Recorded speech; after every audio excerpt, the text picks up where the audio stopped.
Hello, everyone. So very excited about this. The song, as Sheelasha introduced, is called Appo Misa or Appoma Misa, which loosely translates to women who are too much. And the question in this song is basically, so what is this thing called too much or appo? And basically celebrating our appo-ness as well, actually. So here it goes.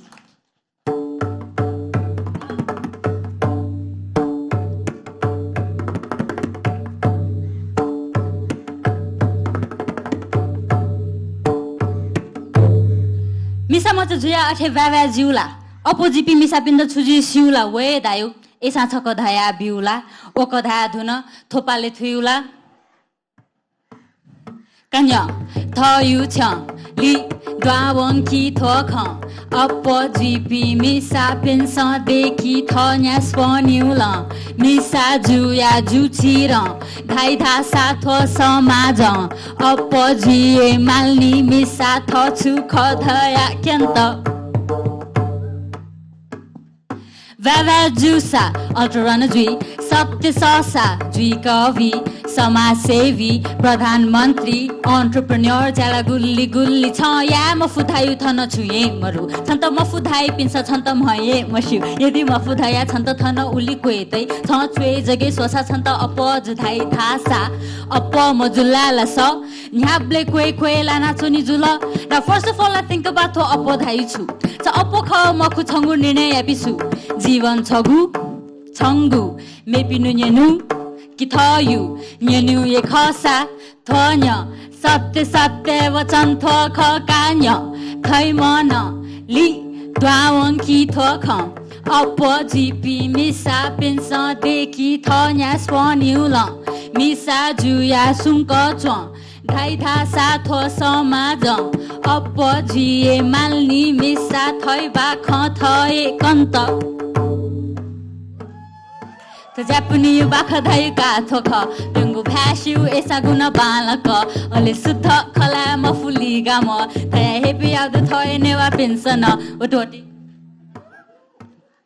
Tasmita ela tona jima daddy chama nyako dukha bisa ante wana maiyewa mami dasa ja suthena se bani taka jimta tarka yana disana thayu bala notle bama anti yana ma khoji akha bonka mikha kanka maya choti khobi baksa gothe yana sweu dhaya kena budu bhavishya thai sweu dhaya shana budu dhadu kochila to itihas no lumangkini napa moru khana jima piya khani ni pi ma piya dukha kanu khasa kana kani mofu napa tha mofu ma esa Aji tu jigu bakha chigu no bakha kha jigu soli taji chigu sa yani thoche dai esa thoyu thoche gu guble tha mo bi thali thoyu tha chu a thoe me no ji chiu chen chiu tha chiu pha chiu so chiu nu bakha jaya ale ji makhu thana ji mo chani sa guli nya woni mani pasana po wa nyo mo chamma a Dwawang ki thokha appo jipi misa pinsa deki thonya sponiula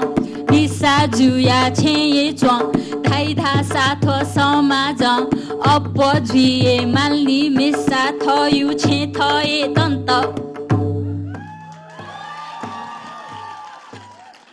Ejia danamada appo nanamada appo thoyu thano kya appo sono to soya appo apola jita ju khapami che chonmakta kwe a chonmakta thoyu sasola ta thoe jia mata mapati ya fatli ya fukka mapati ya fukka appo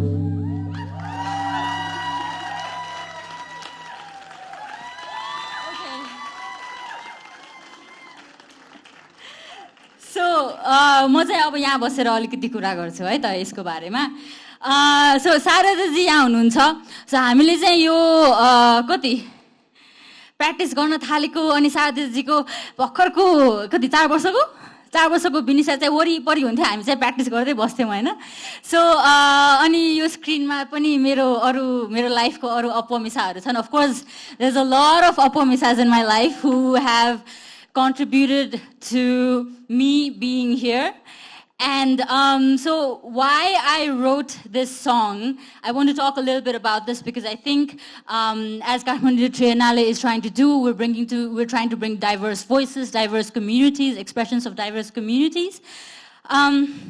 So first of all, Sheelasha, thank you so much for introducing Sarada ji and me and making this possible. Right? So when I first wrote this rap, first time, why did I decide to write in rap भन्ने कुरामा चाहिँ so म चाहिँ ज्यापु कम्युनिटीको नेवार हो हैन अनि Newars in general चाहिँ हुन्छ नि नेपाली भाषा बोल्दाखेरि हाम्रो टट्टर ममा आउने र so there's a bit of that humiliation that you feel as a kid when you go into a school that expects you to talk in Nepali or in English, but like नेपालीमा कुरा गर्दाखेरि चाहिँ त्यो हुन्छ नि कविता भन्न मन लाग्ने तर मेरो नेवारी टोन आउने भएकोले चाहिँ कविता नभन् नेपालीमा नभन्न इङ्ग्लिशमा भन्न त बरु भन्ने भन्थ्यो हैन. So all of that, but also like I think what was most felt and this cultural यो के रे ल्याङ्ग्वेजको शेम चाहिँ सबभन्दा बढी फिल हुने भनेको चाहिँ पब्लिक स्पेसेसमा कहिलेकाहीँ नेवारीमा बोल्दाखेरि you felt as if like you were seen as lesser in some way for speaking your language. अनि त्यो cultural shame चाहिँ हामीले when we internalized it, we didn't even realize के हो रहेछ त किन यो भइरहेछ भनेर. So now that I think about it, so much of is like language domination, right? Like dominant languagesहरूले चाहिँ indigenous languagesहरूलाई जुन मार्जिनमा पुश गरिरहेछ हैन. सो त्यो चाहिँ बिस्तारै बिस्तारै रियलाइज हुन थाल्यो तर तै पनि अझ पनि घरमा चाहिँ नेवारी बोल्ने तर यस्तो पब्लिक स्पेसेसमा साथीहरूसँग चाहिँ कि त नेपाली कि त इङ्ग्लिस नै हुन्थ्यो हैन.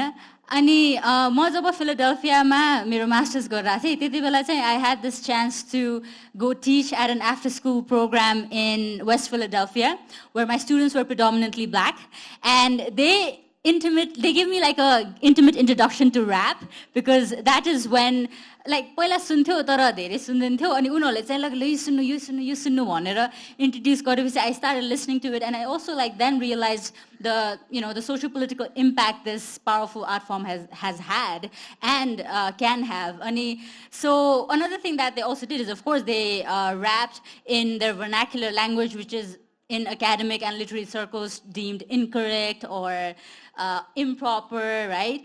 And so I thought if I'm going to try out rap, one that I will try out in my mother tongue.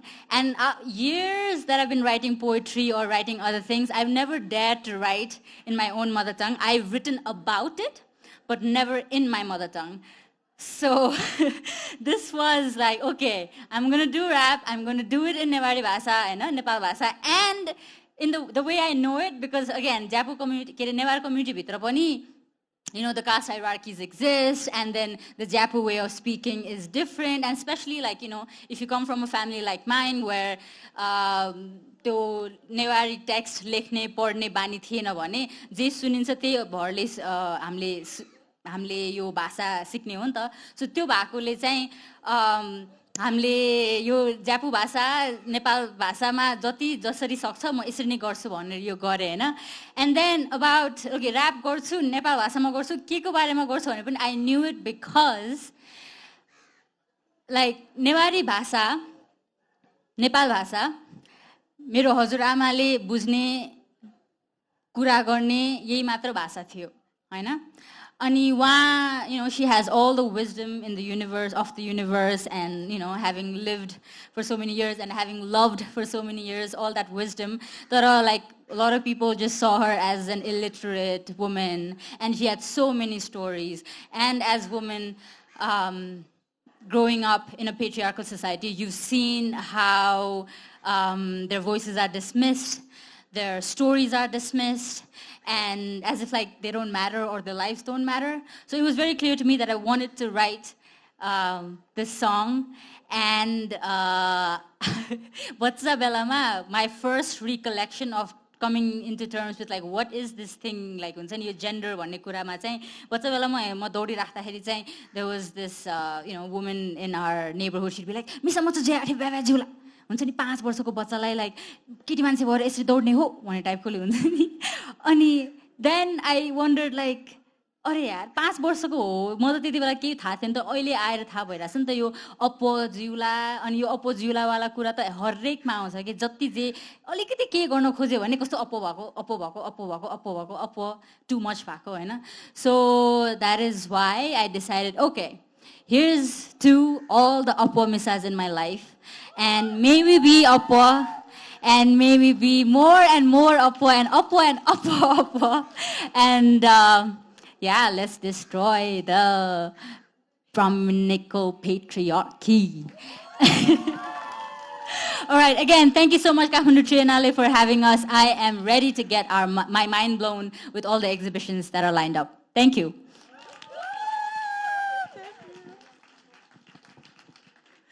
So, yay, thank you. Another round of applause for Ujjwala, Maharjan, and Sarada Dangol. Two inspirations to be Appo. It's always good to have more. I'd like to now introduce the artistic director, Cosmin Costinas. And Cosmin, do you want to start appearing in order, guys? Come. This is Cosmin, and Cosmin has been at Parasite, which is an independent art space in Hong Kong, for 11 years? 11 years, which is a really long time, and has really worked on how to really think through the different kinds of art forms there. And he has, been an amazing partner in trying to imagine how to really imagine this exhibition. And for somebody who is not from Nepal, we forget that he is, that he's, and he's been so much one of us, and this has been such an amazing journey. So thank you for being with us. So this is Cosmin Costinas, from the artistic director. Then we have, we have Sheelasha Rajbhandari, who is one of the co-curators of the Kathmandu Triennale 2077. And Sheelasha is part of an artist collective called Archi Nepal. And as an artist has been growing and building her body of work, and I feel like this is just as much part of her body of work. So we are lucky to have artists who are curators, I think, and the kind of perspective they bring from their own work and how they weave these narratives in with Cosmin has been a pleasure and an honor to witness. So thank you. And then we have a round of applause. We have to give them each a round of applause. And then we have Hitman Gurung, who is never ending with his instructions.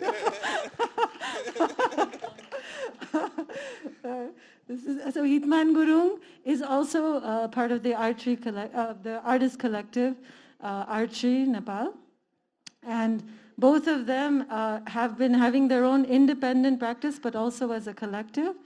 And we're really excited that, again, he has brought so much of his own passion and his own research, in addition to each person has brought their own research into the ways that these narratives are forming. So it's an honor to have you guys here as co-curators. So another artist as a curator, and what a pleasure. So thank you. A round of applause for Hitman Gurung.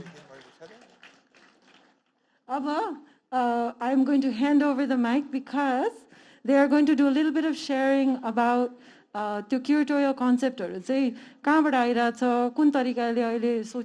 How are they thinking about these narratives? So we get a little bit of background about their thoughts, because I think the idea is to hand it over to the artists, right? So when you go to the exhibition, we really want you to experience what the artist is actually, sort of presenting. But I think as a vision, for something that's curated, it's important to hear the process and why. So we'd like to invite you guys to share some of your thoughts. Do you each need a mic? I think so. Are you guys trying to hide from the sun? Yeah. Are we too far here? It's just that it's in the shadow, so it's too hot.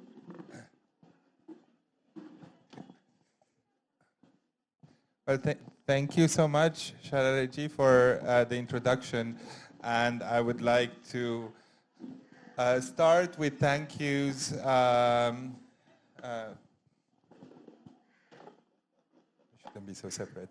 So a big thank you to Sangeeta Thapa and her Siddhartha Art Foundation for the vision and the tenacity to build this important platform, both for the country and for the wider region. And I would also claim for a world that is in desperate and dire need for connection and dialogue, particularly in these difficult years and in this difficult week as well that we're experiencing.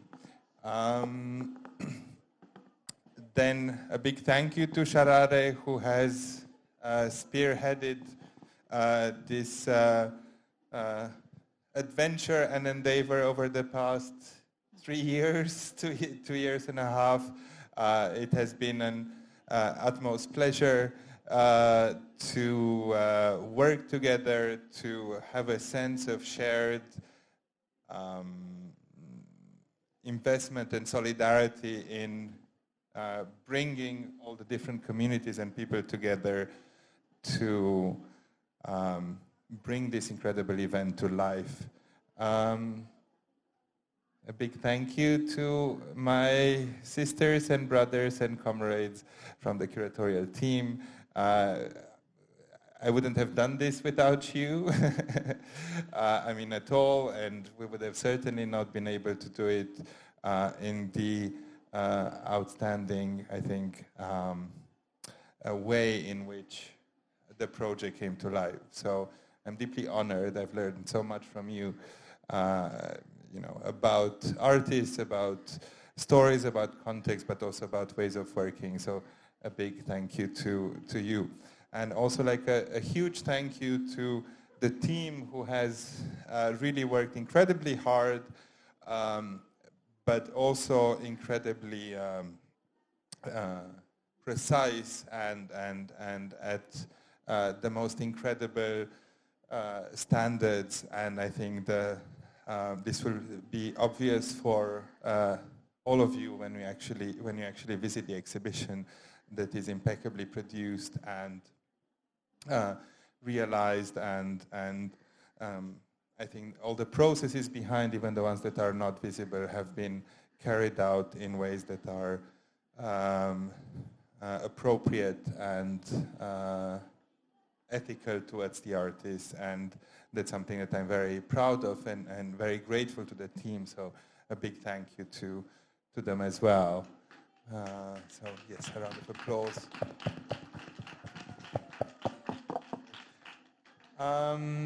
But I think we should start to speak about the exhibition itself and about the process, because I think this is what all of you are interested in.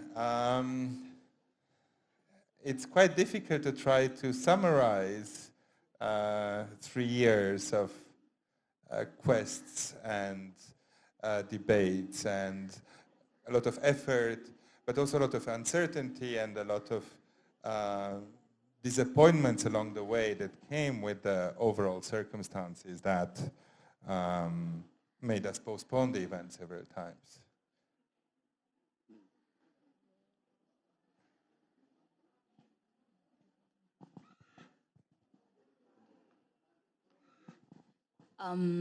I think we'd like to share a little bit about 2077, and it's not a title or so, but it's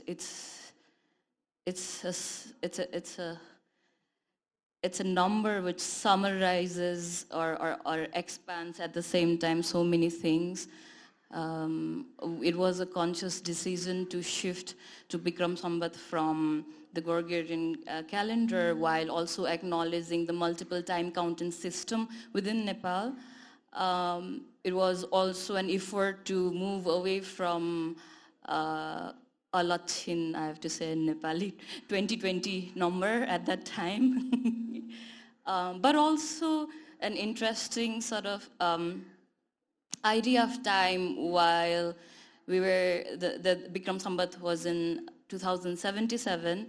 That was the time when Triennale was supposed to happen, but it was a different number of time counting system in different calendars. So it in itself was an interesting sort of way to approach how we were approaching our curatorial concept, because we were not looking time in a linear manner, but understanding past, present, and also imagining future, but also acknowledging the stagnated time. So while we shifted and it's not 2077 anymore, but trying to acknowledge that collective trauma and strength we all have. Kathmandu Triennale, this approach is accumulation of so many things. Our personal efforts, our collective efforts, organizational efforts.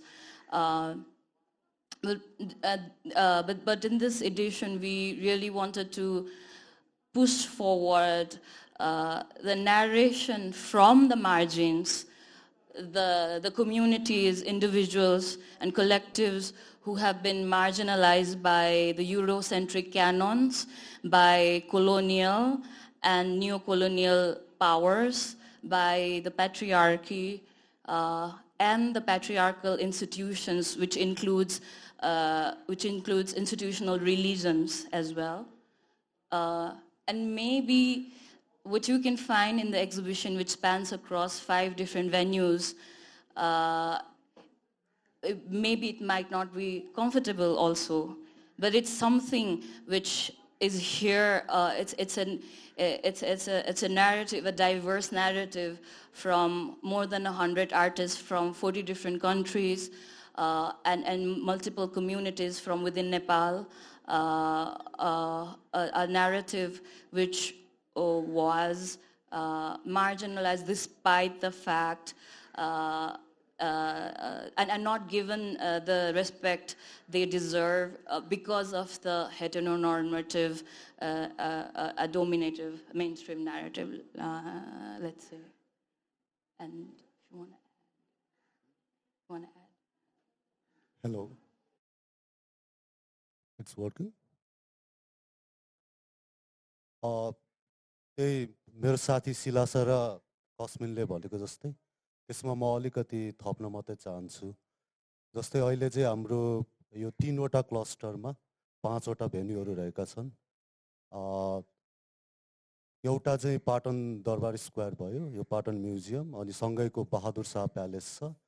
त्यसपछि अर्को cluster चाहिँ हाम्रो बबर महलमा Nepal art council र Siddharth art gallery रहेको छ। र त्यस्तै अर्को चाहिँ अलिकति पर तर एकदमै राम्रो हाम्रो अर्को एउटा भेन्यू तारागाउँ म्युजियम छ।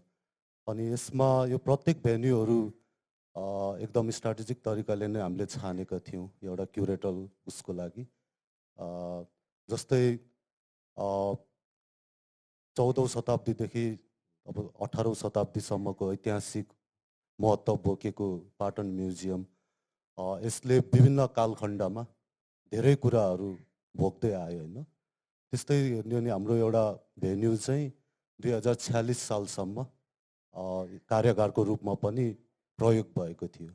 त्यो भेन्यूहरू पनि यसमा समावेश भएको छ।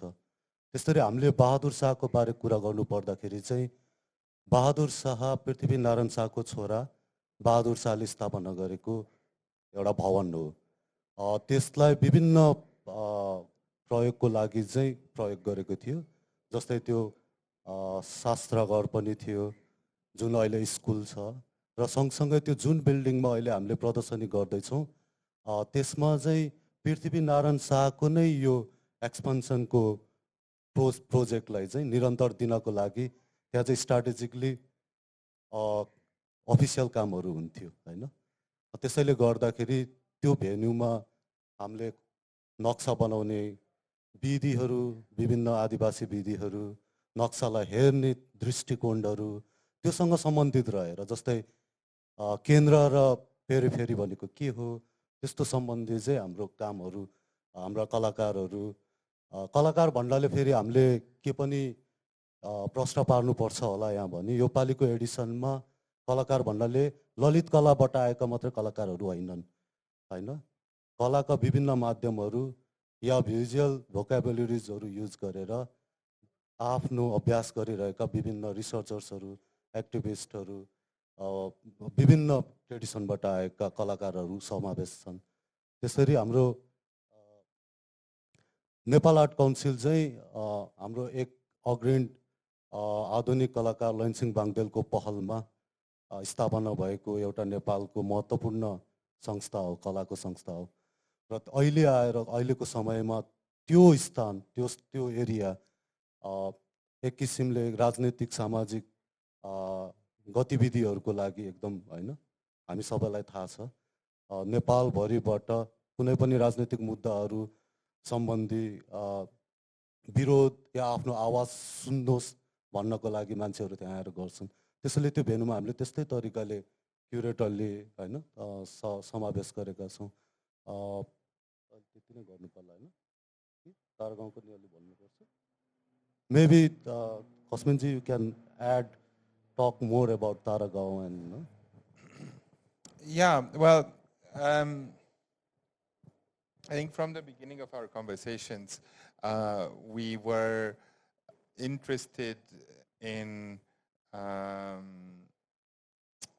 gardens as a polysemantic concept.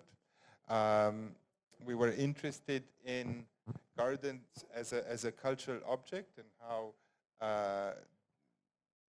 as a cultural object, they are contextually specific, like any other artistic language, as any other form of imagining the technological world or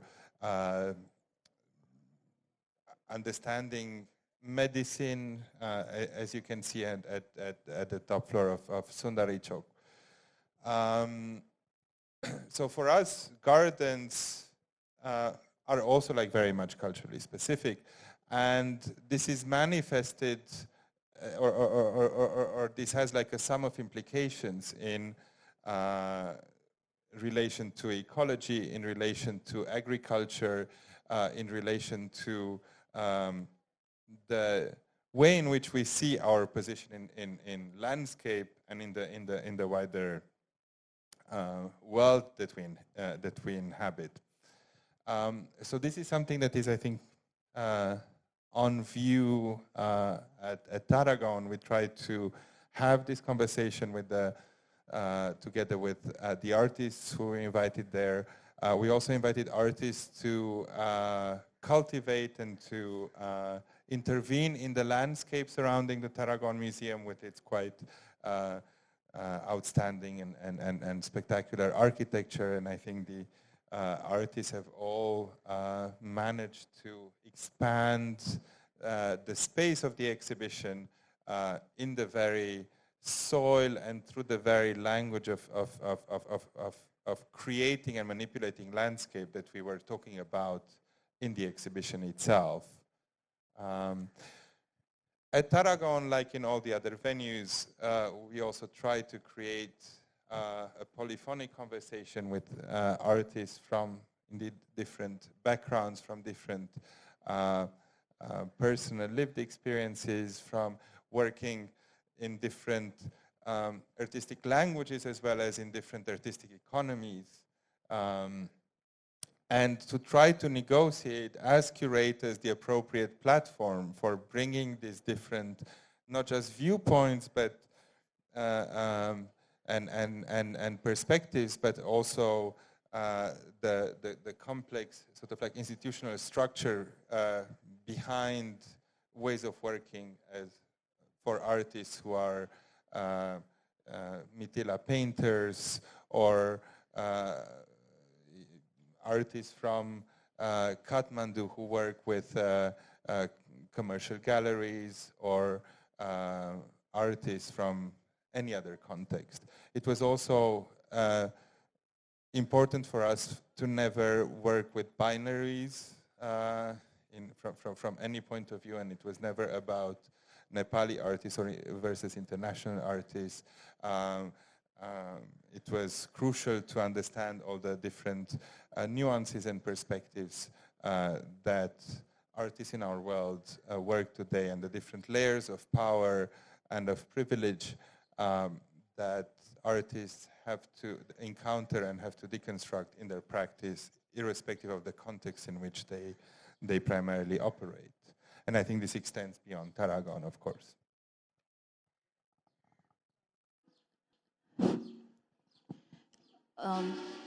It was also very important for us that this is Kathmandu Triennale, and we are in South Asia, and to reflect, while we are reflecting the power dynamics and while we're talking about the Eurocentric canon and decolonialization, what does it really mean? What does it mean to decolonize art? What does it mean to decolonize artistic practices? And it cannot be, the whole process cannot happen without addressing the power dynamics. And then we have artists and activists who question that, who critique that. It's important to acknowledge that how various indigenous communities have been and still are segregated, how Dalit communities who work and have been creating the art have been marginalized and segregated, and how that power dynamics directly reflects upon the understanding of art itself. Why is the medium of like writing considered intellectual and scholarly, while a woman weaving an artwork is not, and is not given a due respect and acknowledgement? Why is a woman artist, for say, and acknowledging the fact that within the gender and sexuality also the casteism and the power dynamics the state has oppressed. There are a lot of women artists who just got lost in the history, or just is said as artist wife or artist daughter, and not acknowledged as an individual artist. So there was a whole layer of process of understanding, unlearning, learning, and it was a collective process. And I would like to take this opportunity to pay my tribute to many hundreds of collaborators and people who have helped us in the process, and not just now, but through many years, past years. And on the slides you can see a quick sort of sneak peek and preview of some of the venues, but we will also be doing curatorial tours. You can book a tour with us as well. There will also be guided tours. We will have programming workshop throughout the month of March till 31st March itself.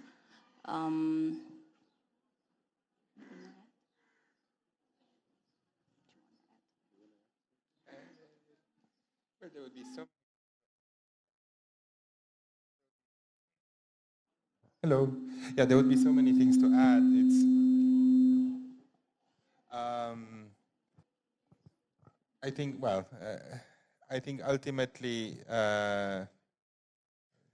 the exhibition as it is staged, is, quite. It speaks for itself to a significant degree, and there are, I think, quite comprehensive labels for each work, and of course there is a catalog that of the Triennale, and at the same time we're also working on a publication that will be a more comprehensive, in-depth exploration of the ideas and the topics that we pursued in the exhibition itself. So the second publication will be quite different than the catalog, in the sense that it's not structured around the list of artists and the list of objects present in the exhibition, but its skeleton is rather the set of ideas and intellectual concerns that were behind this entire project. So we have a large number of new essays by collaborators from Nepal and abroad, and we're very much looking forward to that as well.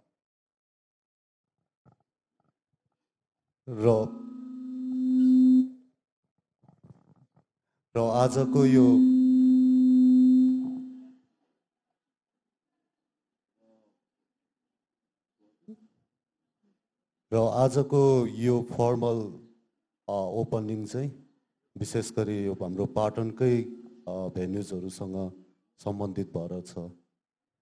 त्यस्तै हाम्रो भोलि फेरि हामी Nepal art काउन्सिलमा केन्द्रित भएर Siddharth art gallery र Nepali art काउन्सिलमा केन्द्रित भएर हामी हाम्रो केही विचारहरू राख्ने नै छौँ।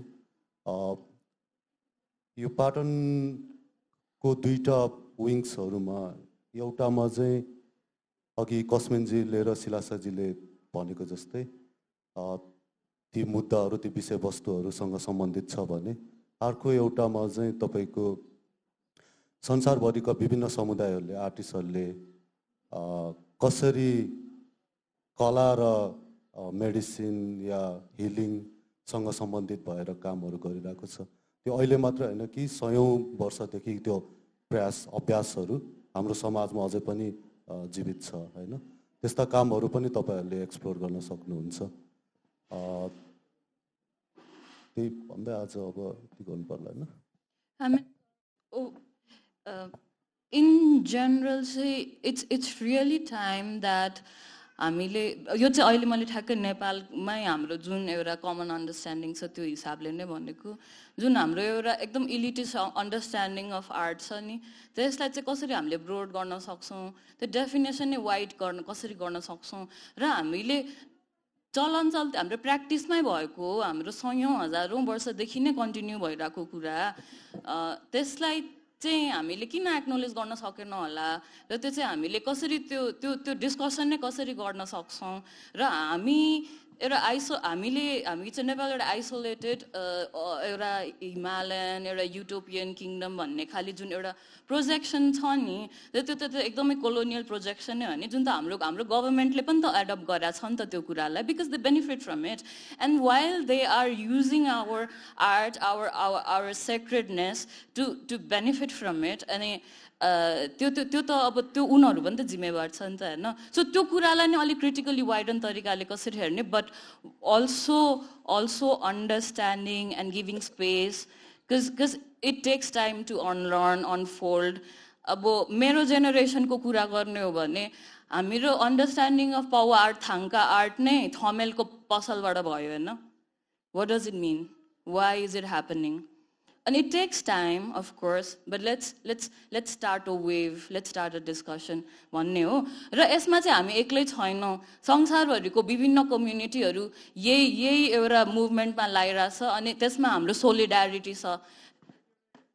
सोलिडारिटी छ हाम्रो ट्रेनालेमा हाम्रो अस्ट्रेलियाको एबर्जिनी आर्टिस्ट हुनुहुन्छ जसले नेभिगेसनको प्र्याक्टिसेसको बारे कुरा गरिरहनु भएको छ हाम्रो अहिलेको युरोपको सामी कम्युनिटीबाट हुनुहुन्छ हाम्रो अहिले अमेजन फरेस्टको यानोनामी कम्युनिटीबाट हुनुहुन्छ जसले चाहिँ एरोमा बनाउने बुट्टा त्यसको एकदम सेक्रेट प्र्याक्टिसेसहरू एन्सेस्ट्रल प्र्याक्टिसेसहरूलाई चाहिँ आफ्नो we have artists who are trying to reclaim their cosmologies, their genealogies and lineages, which was marginalized strategically, politically through different power structures.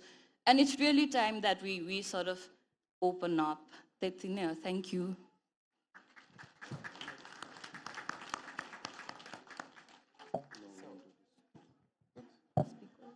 यसपछि चाहिँ हाम्रो विभिन्न कलाकारहरूबाट उहाँहरूको आर्टवर्क्स बारे सेयरिङ सेक्सन पनि छ प्रेजेन्टेसन हुन्छ So it gives me great pleasure to introduce the first speaker of the day, Lok Chitrakar, and Lok sir is one of the most celebrated Poba masters of Nepal with his renowned acknowledged around the world and as one of the foremost preservers and teachers of the ancient Poba language. He is playing a decisive contribution in bringing this language to the future generations. As he's also a celebrated teacher and running his own program of education for the next generation of Poba painters. He's also a maker of his own pigments from vegetal and mineral sources. And as you would see at Sundari Chowk, he's also continuing another healing practice of the Chitrakars that is slightly less known than the paintings. And more formally, Lok sir has been a guest lecturer and instructor at the Seian University of Arts and Design in Japan, at the Orivesi Institute in Finland, Elmira College in New York, and he's a visiting faculty member at the Kathmandu University. And his works are in museums and private collections throughout Asia, Europe, and the United States. He has completed an installation of 108 Avalokiteshvara forms paintings for the Kansion Mandala Museum in Tokyo, Japan. So I would like to invite Lok sir to the stage. Thank you.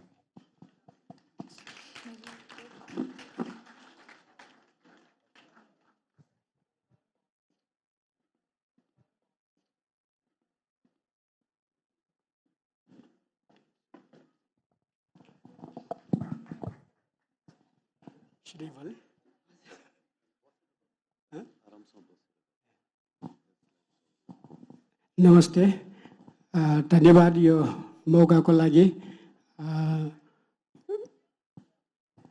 मेरो कुरा लामो हुने छैन मलाई 20 minute मात्रै दिएको हो तर म 15 मिनेटमा सघाउन सक्छु होला सायद अलिकति धैर्य गरिदिनु होला मेरो यो एक्जिबिसनमा 4 वटा मेरो कृति राख्ने सो अवसर पाएँ मैले त्यसकारण यो त्रिनाले परिवारलाई म आभार व्यक्त गर्न चाहन्छु मेरो 4 वटा पेन्टिङ मध्ये यतापट्टि गणेश र हेबज्र मण्डल दुईटा छ यता सुन्दरी चौकमा सिंहको पेन्टिङ छ र अनि यो तारागाउँ म्युजियममा धन्वन्तरी भन्ने एउटा पेन्टिङ छ यो 4 वटा पेन्टिङ छ तिनीहरुकै बारेमा म थोरै कुरा बोल्न चाहन्छु र त्यसको चाहिँ कसरी हामी यो कलाको बारेमा चाहिँ हामी नेपाली भएर पनि नेपाली कलाहरू चाहिँ अलिकति बुझ्न गाह्रो भइरहेको जस्तो चाहिँ लाग्छ त्यसकारण हामी अलिकति ऐतिहासिक कुरा अलिकति परिवेशका कुराहरू चाहिँ म अलिकति बोल्ने कोसिस गर्छु र मलाई मेरो बोलीले अघि उज्जवलाजीले चाहिँ मलाई अलिकति सहज बनाइदिएको छ म पनि यसरी बोलीको म नेवारी बोल्छु नेपाली बोल्दाखेरि मेरो बोली एकदमै नराम्रो छ त्यो घिजाइ हुँदा अहिले म बुढो हुन लागिसक्यो अहिले त लाज लाग्दैन पहिला साह्रै लाज लाग्थ्यो अहिले त्यसकारण अलिअलि बोल्ने कोसिस गरिरहेको छु अब यहाँ अगाडि चाहिँ मेरो यो चाहिँ गणेशको पेन्टिङ छ यो गणेशको पेन्टिङ अनि अर्को पेन्टिङ आउँछ त्यो पेन्टिङको चाहिँ दुईटा सम्बन्धमा मेरो जीवनको यात्रा यो पौवा कलामा मैले लागेदेखिको चाहिँ अहिलेसम्मको चाहिँ मेरो कला यात्राको कुरा स्पष्ट हुन्छ म त्यसरी बुझ्छु यो चाहिँ म करिब अलि पहिलाको चित्र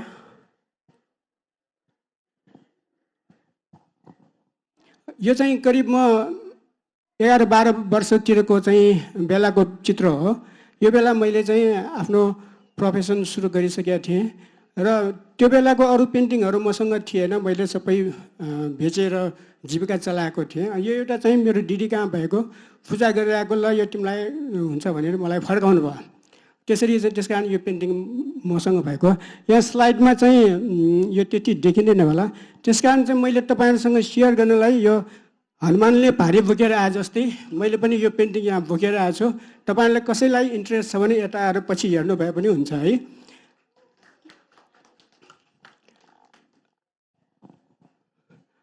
अब अर्को पेन्टिङ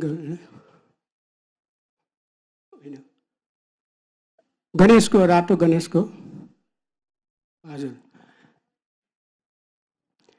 यो चाहिँ यो गणेश चाहिँ अहिले तपाईँले हेर्न सक्नुहुन्छ यतापट्टि राखेको छ यो अलि ठुलो छ यो करिब मलाई 15 वर्ष जति लाग्यो यो पेन्टिङ पूर्ण गर्नको लागि यो पेन्टिङ वास्तवमा मैले चाहिँ एकजना आर्टिस्ट जुन सन् 1435 तिरको उसको नोटबुकबाट चाहिँ हामी थाहा पाउँछौँ त्यो आर्टिस्टको नाम हो जीवराम यो हामी चाहिँ नेपालीले र यो नेपाली कला र नेपाली कलाकारको बारेमा एकदमै अनुभज्ञ छौँ र बाहिरको चाहिँ प्रकाशनबाट मात्रै हामीले चाहिँ हाम्रो कलाकारहरूको बारे के नाम मात्रै र उसका कृतिहरू चाहिँ हामी थाहा पाउन थालेका छौँ तर उहाँहरू को हो कसरी उहाँहरूले काम गर्यो र कहाँ गए यहाँ के बनाए इत्यादि कुराहरू हामी पश्चिमी कला जसरी राम्रोसँग चाहिँ अध्ययन गर्न सक्छौँ यो नेपाली कलाको बारेमा चाहिँ हामी अध्ययन गर्न सक्ने चाहिँ स्रोतहरू छैन त्यसकारण मैले चाहिँ यो पेन्टिङ जीवराम भन्ने चाहिँ एकजना आर्टिस्टलाई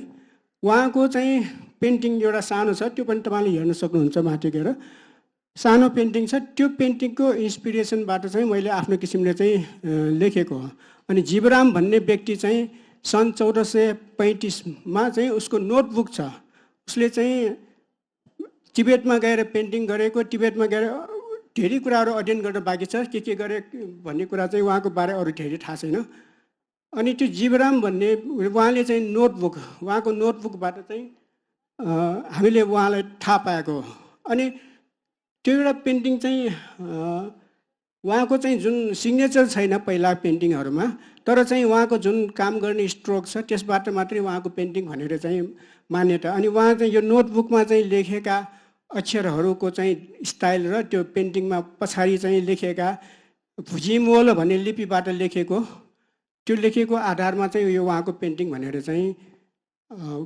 भनिएको विद्वानहरूले चाहिँ कला समीक्षकहरूले कला इतिहासकारहरूबाट चाहिँ हामीले थाहा पाएको मात्रै हो अनि त्यही स्रोतबाट मैले चाहिँ यो गणेशको पेन्टिङ बनाएँ र त्यो गणेशको पेन्टिङ चाहिँ मात्र चाहिँ त्यो जीवरामको पेन्टिङको कपी गरे होला भनेर चाहिँ भन्नु होला त्यो चाहिँ होइन जीवरामको पेन्टिङको इन्सपिरेसनबाट किनभने आइकोनोग्राफी भनेको यो पौवा पेन्टिङमा अति नै महत्त्वपूर्ण कुरा हो त्यो महत्त्वपूर्ण कुराको बारेमा हामी अहिले बोल्यौँ भने धेरै लामो हुन जान्छ अनि यो आइकोनोग्राफीलाई चाहिँ हामीले चाहिँ एकदमै पछ्याउनु पर्छ र त्यसलाई छोड्न मिल्दैन त्यो किनभने यो प्रतीक भाषा सिम्बोलिक आइडियाहरू हुन्छ त्यसलाई चेन्ज भयो भने चाहिँ हामी चाहिँ त्यसको अर्थको अनर्थ हुन जान्छ त्यसकारण त्यो चेन्ज गर्न नसक्ने बाटोलाई मैले मात्रै छोडेर अरू सबै आफ्नो किसिमको चाहिँ प्रयोग गरेको छु र त्यो पेन्टिङ गर्नलाई त मलाई धेरै समय लाग्यो तर तपाईँहरूले पेन्टिङ हेर्नलाई पनि समय लगाएर हेर्नुभयो भने चाहिँ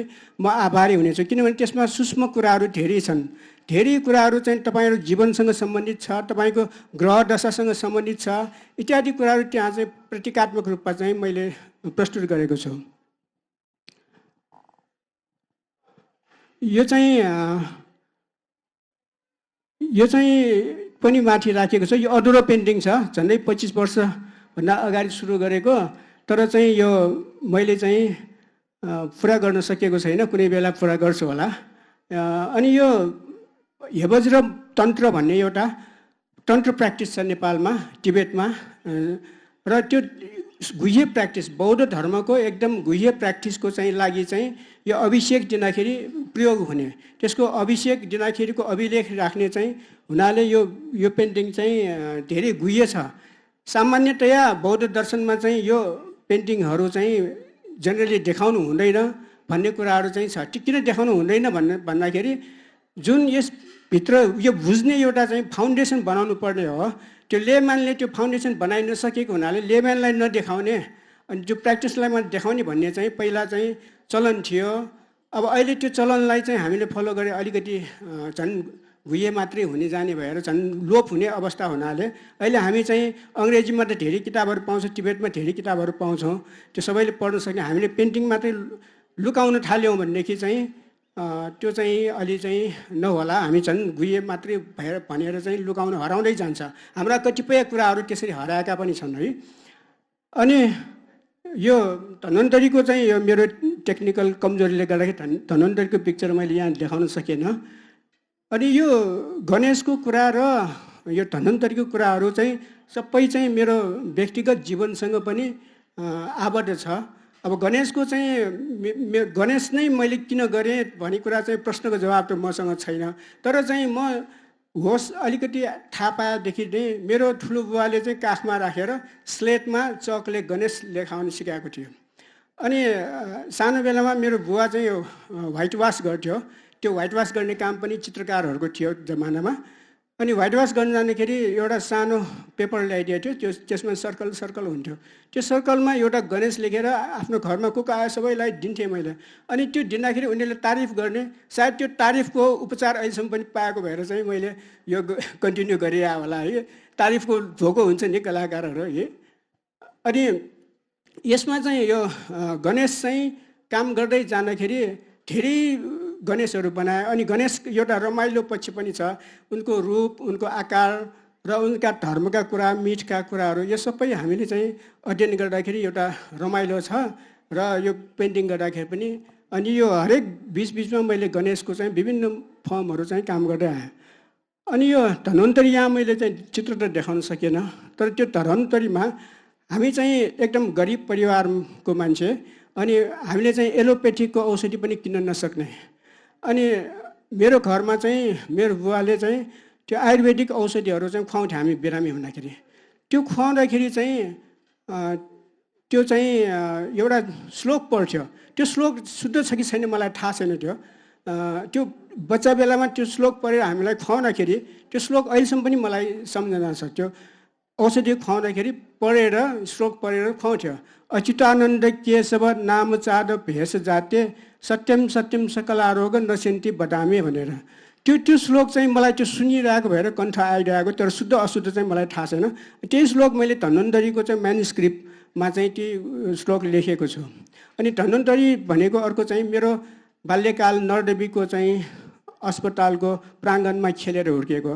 त्यहाँ यो गाई तिहारको दिनमा चाहिँ पूजा गर्ने चलन छ धन्वन्तरीको। त्यो दिन चाहिँ धन्वन्तरीको जन्मदिन भनेर पूजा गर्दाखेरि त्यहाँ एउटा इमेज राख्थ्यो। त्यो चाहिँ जुन इमेज चाहिँ पटचित्रमा हुन्थ्यो।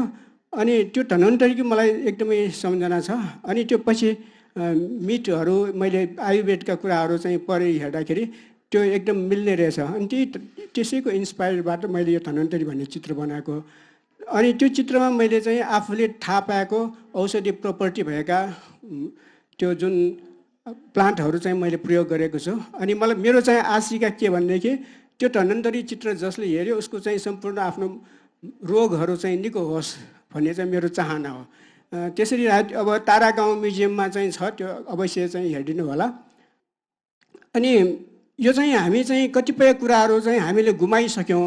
पुरानो प्रविधिहरू हामी पुरानो चाहिँदैन भने समय सँगसँगै त्यो त फरक भएर जाने हो। तर म यस्तो एकजना मूर्ख मान्छे हो कि त्यो पुरानो प्रविधिलाई नै मैले समाइरहेको छु। त्यो रङको कुराहरू चाहिँ जुन मलाई एकदमै आसक्ति छ भन्नु पऱ्यो, त्यो रङको कुराहरू चाहिँ मैले आफै रङ कुटेर त्यो पुरानो प्रविधि नै मलाई अहिलेसम्म एकदमै एडभान्स लाग्छ। त्यसैलाई कन्टिन्यू गर्नको लागि चाहिँ मैले प्रयास गरिरहेको छु। यसमा प्रयोग भएका कतिपय कुराहरू चाहिँ यो तलको सिनाबार, यो सुन त अहिले धेरैजनाले प्रयोग गरेको छ। सिनाबार, यसमा अर्को रङहरू चाहिँ हामीले यहाँ राख्न सकेनौँ। अनि यो रङहरू चाहिँ आफै कुटेर बनाउनु पर्ने। अनि त्यो प्रविधिको कुराहरू चाहिँ अहिले पनि हामी चाहिँ प्र्याक्टिसमा गर्न त सक्छौँ, तर नयाँ रङहरू आएर हामीलाई अलिकति सजिलो पनि भएको छ। तर त्यो सजिलोपन भन्दा पनि मलाई त्यो पुरानै त्यो नहराओस् भन्ने एकदमै इच्छा छ। किनभने एउटा सेतो रङ बनाउने कुरा अब कहिले पनि फर्किँदैन। सेतो रङ बनाउने प्रविधि, चुन ढुङ्गाबाट गर्ने सेतो रङ बनाउने प्रविधिहरू चाहिँ हराइसक्यो। मैले पनि जान्दिनँ, त्यो मलाई पनि कसैले सिकाइएन, मैले पनि त्यो जानिनँ। त्यस कारण त्यो प्रविधि जस्तै अरू प्रविधिहरू चाहिँ नहराओस्। अनि अर्को यो चाहिँ काम गर्दा गर्दा नयाँ प्रयोग पनि हुनसक्छ। मेरो एउटा चाहिँ यो गाजल त सबैले लगाएको छ, त्यो गाजललाई चाहिँ मैले कालो रङको रूपमा चाहिँ प्रयोग गर्न थालेँ। गाजलको सामग्रीहरू किनेर आफै चाहिँ त्यो कालो ठाँसु बनाएर त्यो चाहिँ जुन सरेस भन्ने बाइन्डर छ, त्यो बाइन्डरमा हामीले चाहिँ प्रयोग गर्ने हो। त्यो बाइन्डरबाट चाहिँ अब शुद्ध घिउ राखेर बनायो भने गाजल बन्छ, तर बाइन्डरमा हामीले खोटेर गऱ्यो भने त्यो एकदम युनिक टाइपको कालो निस्किएछ, एकदम राम्रो गाजलको चाहिँ कालो निस्किएछ। अरूले पनि त्यो प्रयोग गर्न सक्छ, त्यो साधारण मेथड छ। अब यो रङको कुराहरू चाहिँ सबै मैले यहाँ ल्याउन सकेन। जस्तै यो गणेशको चित्र तपाईँले आएर हेर्न सक्नुहुन्छ, त्यसै रङ पनि यहाँ छोएर तपाईँले यो सिनाबारको रङ गरुङको छ, छोएर चाहिँ हेर्न सक्नुहुन्छ। मैले सानो टुक्रा ल्याएको छु। यति भन्दै म बिदा हुन्छु होला, के भन्ने कुरा बिर्सिसकेँ मैले कतिपय कुराहरू। अब तपाईँले कुनै प्रश्नहरू गर्नुभयो भने म सायद जवाब दिन सकौँला है। धन्यवाद। धन्यवाद लोक सर। तपाईँहरूको के प्रश्न छ लोकजीलाई भने सोध्न सक्नुहुन्छ, नत्र भए चाहिँ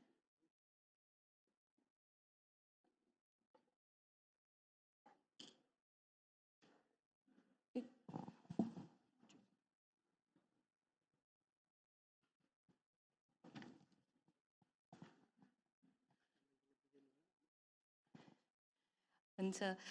लोकजी यतै हुनुहुन्छ र त उहाँको काम तपाईँहरूले 3टा डिफ्रेन्ट भेन्यूमा हेर्न सक्नुहुन्छ।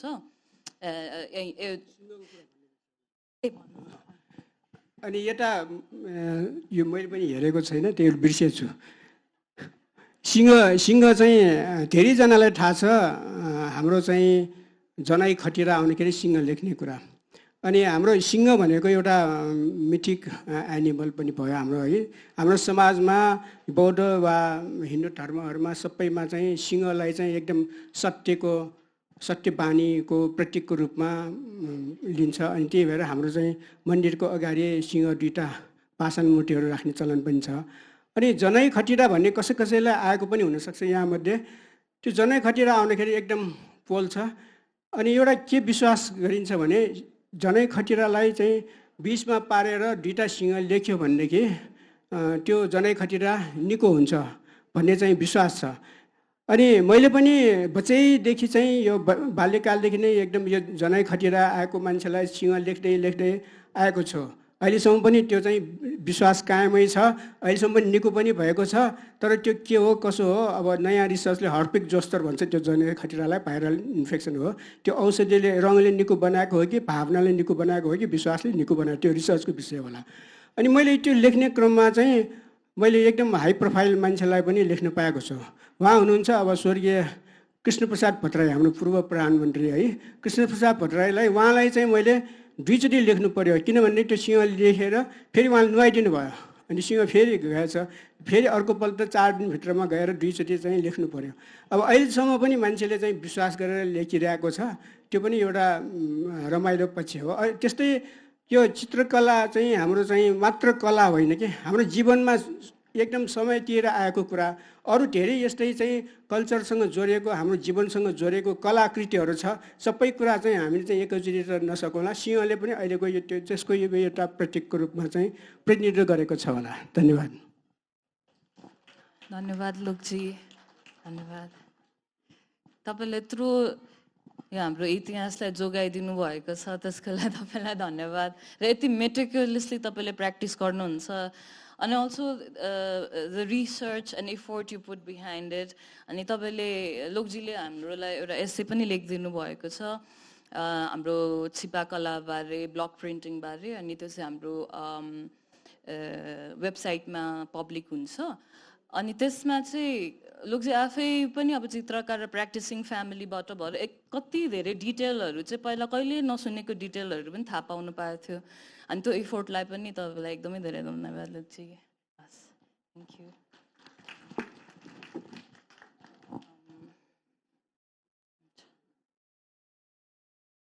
Now I would like to invite Patrizio. Welcome.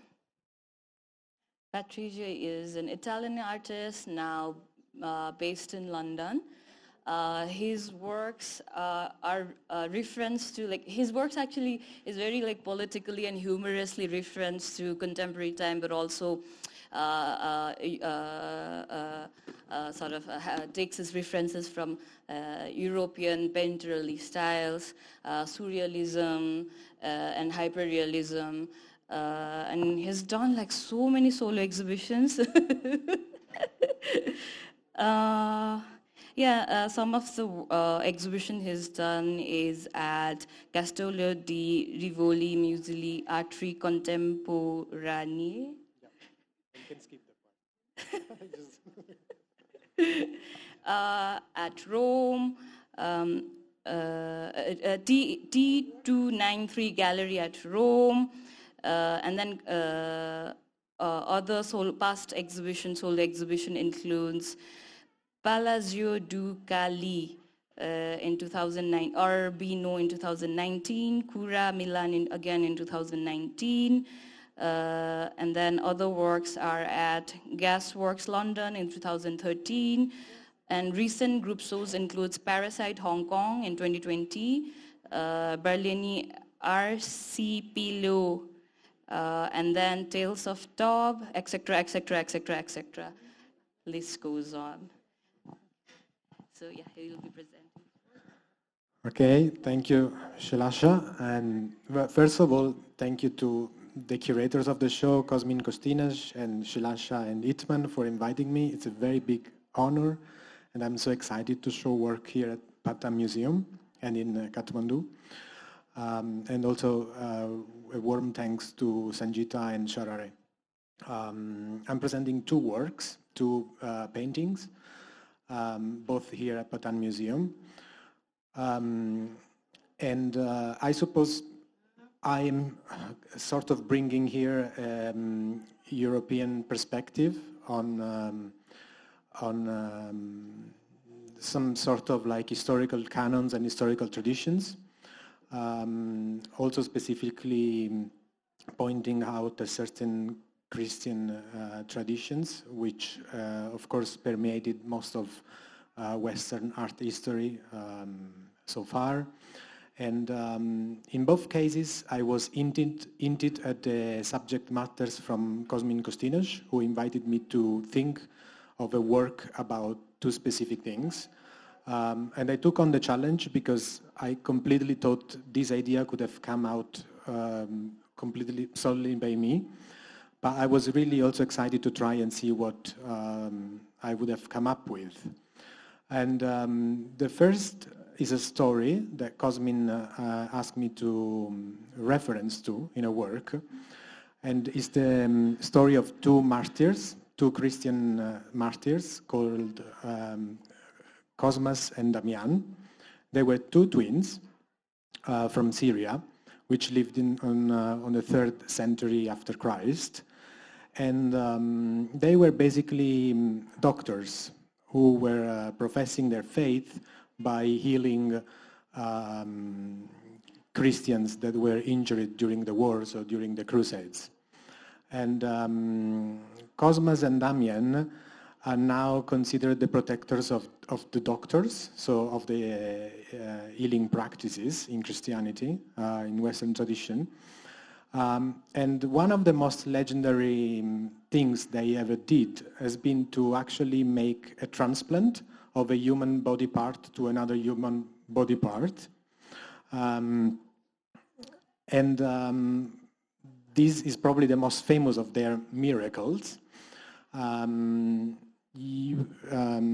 what happened specifically is that while in Ethiopia, they transplanted the leg of a dead Ethiopian man onto the injured, swapping it with the injured leg of a Christian person. In that way, somehow saving the life of this person. The story is so legendary that many artists created pictures after it. If you can go to the next picture, you can see a few examples of depictions of the story. And the next one, please. And the next one again. So this is my painting, which is exhibited here in a room together with Emma Kunz's work in a section that is all about healing. My painting does focus completely on the operation itself or on the act of sewing, one one body part onto the body of someone else. So the focus of the action is not the scene or the context and the epoch, but is focused on the operation itself. And you can only see the hands of the two saints, which are sort of like coming from above, like in a sort of miraculous action. But as in all miraculous actions, the question mark was this work of an angel or a devilish action. And then on the other wing of Patan Museum, there is a second painting. So this painting was made in 2019, and the second one was made in 2021. The second painting specifically refers to a painting by Parmigianino from 1530.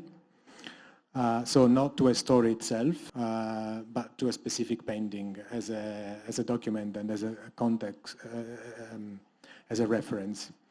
This is a classical image of the Madonna with a baby child. So in a way it points out at the representation of religious icons, as you can see throughout the Triennale, as far as I can tell. This is what could be called the Rosa Mystica, so the depiction of the Madonna, and specifically this painting is called Madonna of the Roses, so sort of emphasizing the Rosa Mystica with the flower itself. Baby Jesus, I mean, this painting has been looked in many different ways, because in a way it looks more like Amor and Cupid rather than the Virgin Mary with baby child, because of this sort of sexual relationships that is going on, sensual relationship that is going on between the Madonna, the child, and the globe. The third element of the painting, in fact, is the hearth, is the globe, which baby Jesus seems to sort of like possess and caress with his hand in a very ambiguous way. And what I did has been, in a way, reversing everything and looking at the hearth as the mother, like Mother Earth. So we can go up to the next slide. But before, I want to quote a reference of mine which led to my painting, which is a small text by Bataille called Annus Solaris, which is a book with illustrations.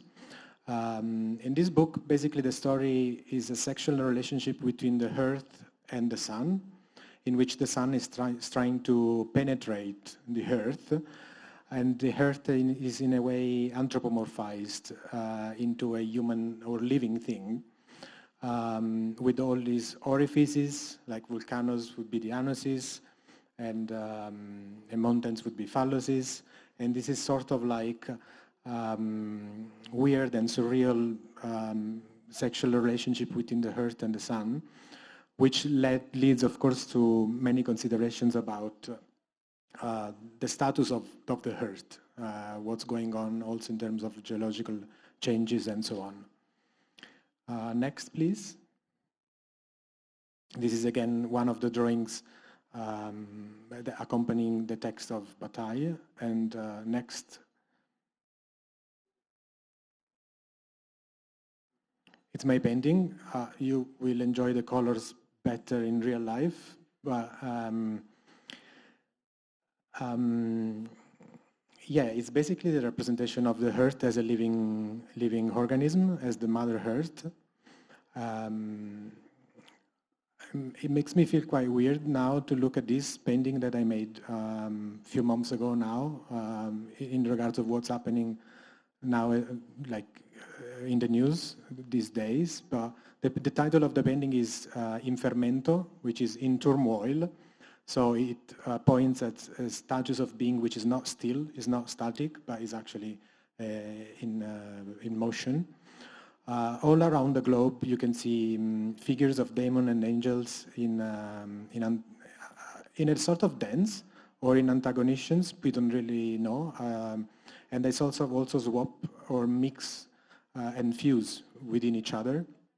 There is a long ribbon which kind of like be used to write stories, but is left blank. The globe itself is a conglomerate of symbols and archetypes which sort of create a cosmogony around certain topics, which I don't really want to disclose, but I think are quite evident and everyone can make their own associations between things. So the Madonna is sort of becoming Mother Earth, and Baby Jesus is resting on the top of this hand that is coming out of the earth, holding a flag, and again holding the globe like a smaller globe in his hand. And this is it. That's the two works in the show. Thank you so much. Thank you. Patrizio, when you were, this work is a newer one and I had not seen it. And then I knew you were making baby Jesus holding the globe. But then the alien version of the Jesus was really a surprise. I wanted to know more about the specific representation a little bit more. Well, I guess it comes with the perception I have that that we are opening up to conversations with things that are somehow foreigners to us more and more, and that influence our life also from a metaphysical level, and that we or certain people are starting to feel more and more present. So, there are theories that life on Earth started because an alien bacteria that was on a meteorite arrived on Earth after a clash. And so in a way, all humanity is part of an alien evolution. And it does refer in a sort of fictional way also to extraterrestrial colonizations, which are part also of some theories of evolution, which connects to theories in which species of aliens called the Anunnaki invaded Earth millions of years ago and mixed their DNA with Homo sapiens, with certain hominids, and created the human species. So I don't have a very specific answer to it, but sort of things I look at and perceive in a way that alter our perception of what we know about what we are. And in a way, Baby Jesus itself, in the original Parmigianino painting, as the Son of God, or supposed Son of God, is a sort of alien itself, and is holding planet Earth on his hand as if it's his own possession. So yeah, it's a sort of reference to extraterrestrial colonization. Thank you. If you have any questions for him, then please feel free.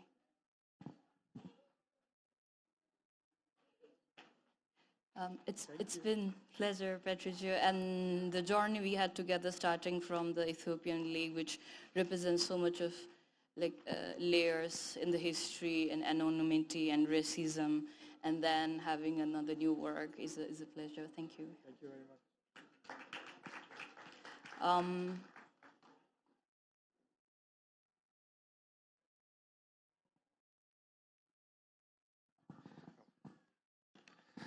And it's my great pleasure, after Patrizio, thank you Patrizio for your presentation, to invite to the stage Ashmina Ranjit. And Ashmina is one of the most prominent artists of the South Asia region and a major voice of feminist practice and an early pioneer of conceptualism.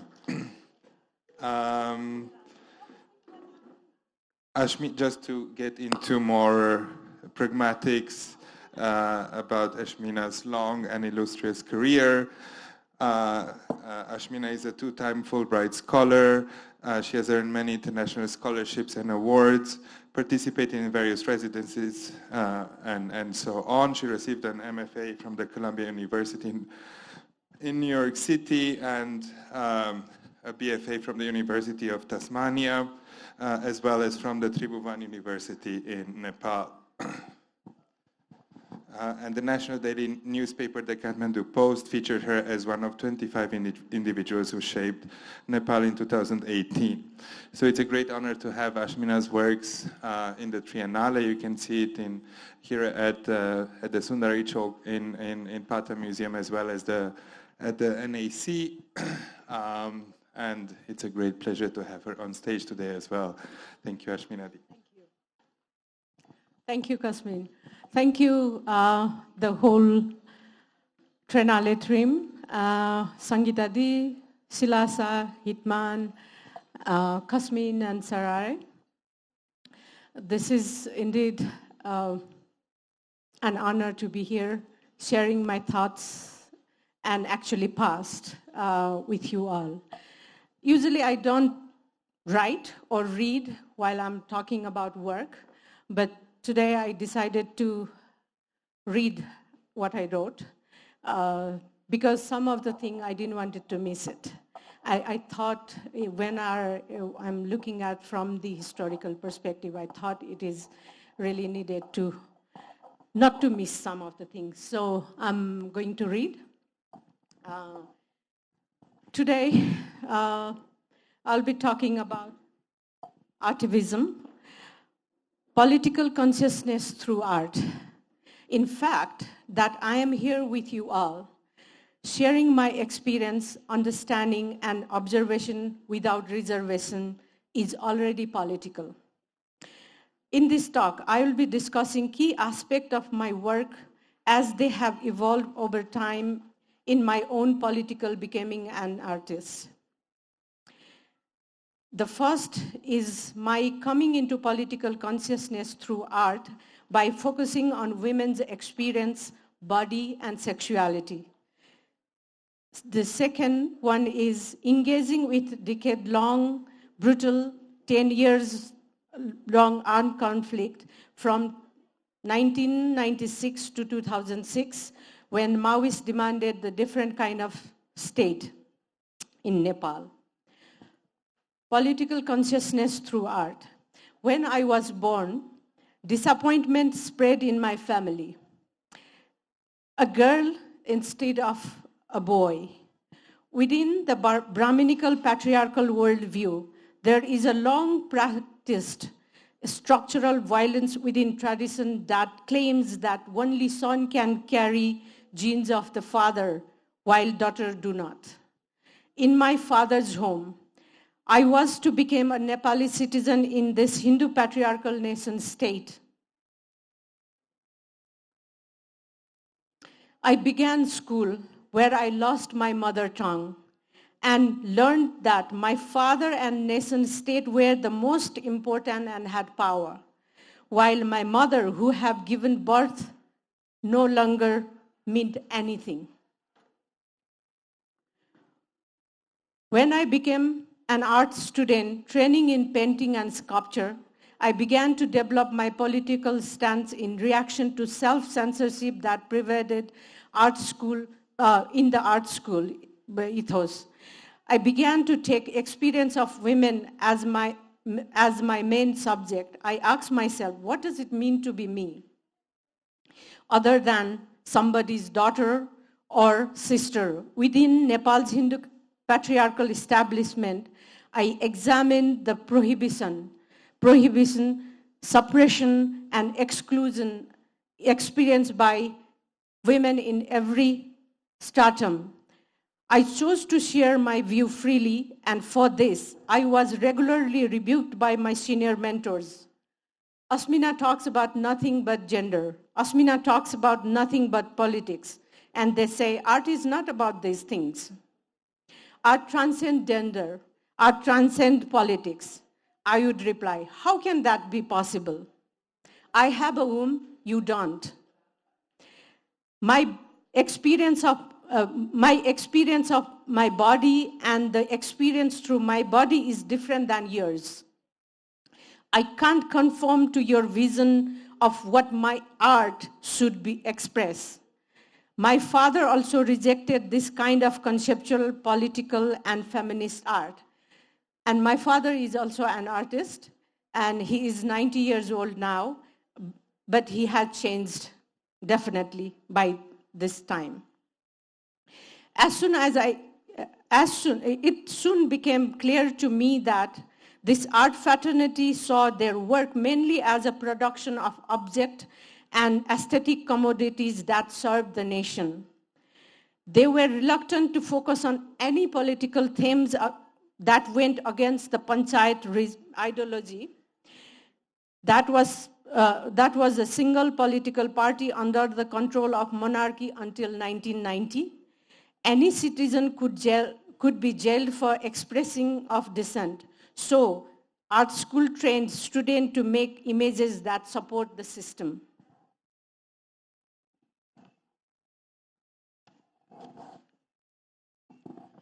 In my earlier work, I framed the female body as a locus of gender discourse, identity, patriarchy, and social cultural values. These themes later became particularly relevant in the discourse of democracy and gender equality. When I exhibited work about women and sexuality in Kathmandu, to my knowledge, no women had publicly talked about sexuality before. Some Nepalese reacted saying, "Oh, you live abroad, that's why you are doing this kind of work. You better go back to Australia," because I studied there. This is not appropriate for Nepal. You are unmarried. How do you know anything about sexuality? My father too rejected me and I left home.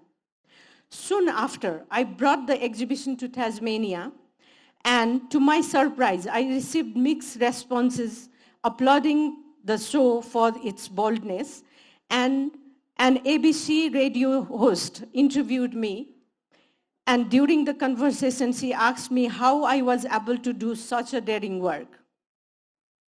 Before I could reply, she answered the question for me. Maybe you are because from the Indian continent where Kama Sutra was written.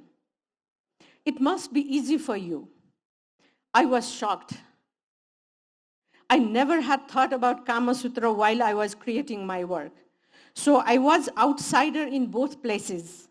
My work in Nepal thought to be influenced by abroad, my experience abroad, while in Australia, it was thought that it come from deep understanding of particular South Asian literature and religion. This gave me a new perspective and way of engaging the gender and patriarchy, not only in relation to Nepal and South Asia, but more as self-referential expression of gender, sexuality, and politics that explore global meaning.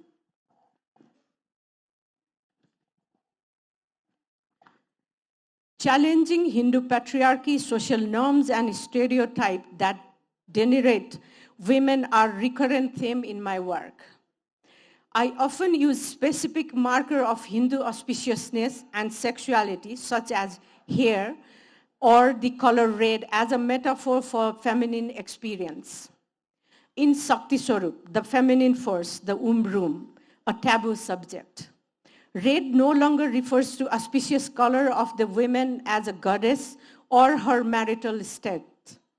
Rather, red refers to the flow of menstrual blood that is at once seen as unclean and dangerous, a latent and forbidden symbol of women's sexuality, desire, and procreative power.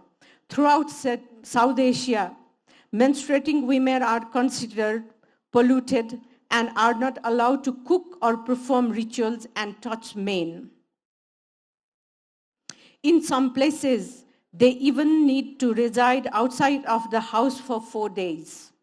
These subversive subjects and proactive display are aim towards a viewing experience that it meant to evoke a distinct sense of unease, a shocking reaction to the subtext of these represented bodies. It is only through discomfort, I believe, that we can begin to engage the implicit messages that surrounded us.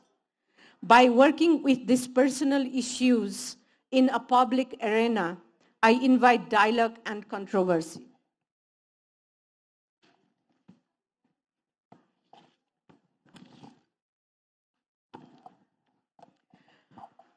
That room is exhibited at Art Council. So it was done first time 22 years ago. So I'm actually recreating the work. 10 years long conflict, People's War. During the conflict, the Nepali artist community in the capital was cut off from ongoing war. Many artists believe art should not be associated with politics. As the insurgency reached its high, people were turned into statistics as they were killed and abducted by the army and the Maoist rebel. An emergency state was declared, and uncertainty and helplessness consumed most people. We were impatiently asking ourselves, what does it mean to be a citizen of this country at this time of the history? How can we intervene? How do we respond and resist this war? I, along with other creative intellectual friends in civil society, including thinkers, writers, artists, and musicians, kept our spirit alive by pulling together a day-long interdisciplinary art event titled Bichalit Bartaman in 2002 at the Basantapur Darbar Square, in which hundreds of people participated. This event was technically illegal because there was a ban on public gathering of more than 4 people, and we could have been jailed for breaking the law. Instead, public participation at this gathering surpassed our expectation, and the event became a ray of hope. If we come together as a collective force, we can raise our voice for peace and democracy, to live with dignified citizen without fear.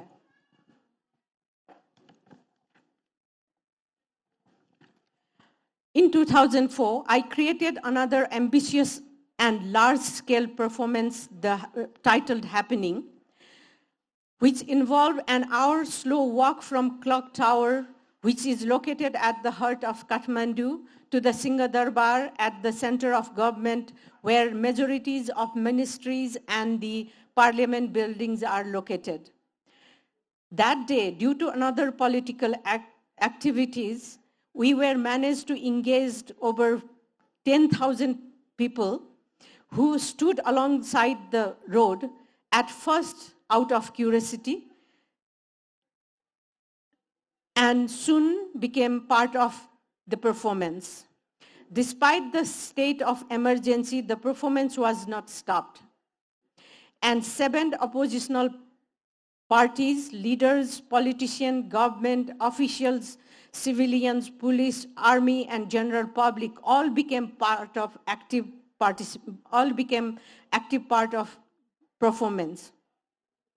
I collaborated with 52 radio stations nationwide who agreed to simultaneously broadcast the sound piece that I created of painful sound of crying, an hour-long radio program throughout the country.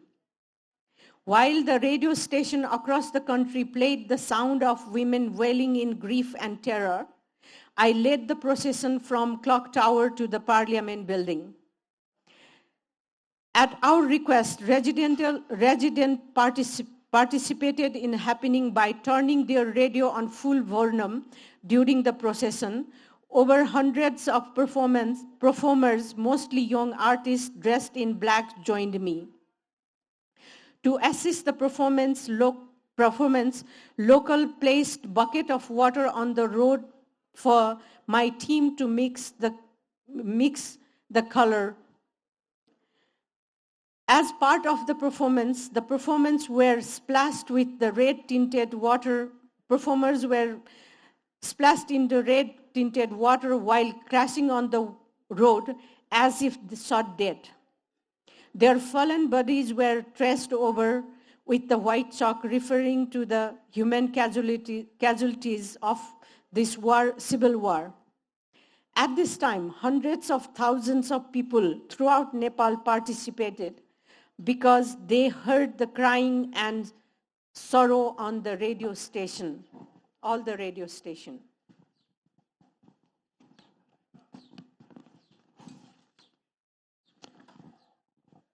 I was warned by my loved ones, my friends, and many intellectuals about the danger of doing such performance.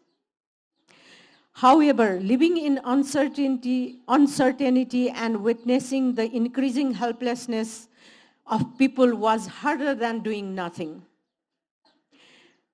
The unexpected way people, especially ordinary Nepali citizens, responded to and became part of the nationwide happening was one of the most profound experiences that I have had.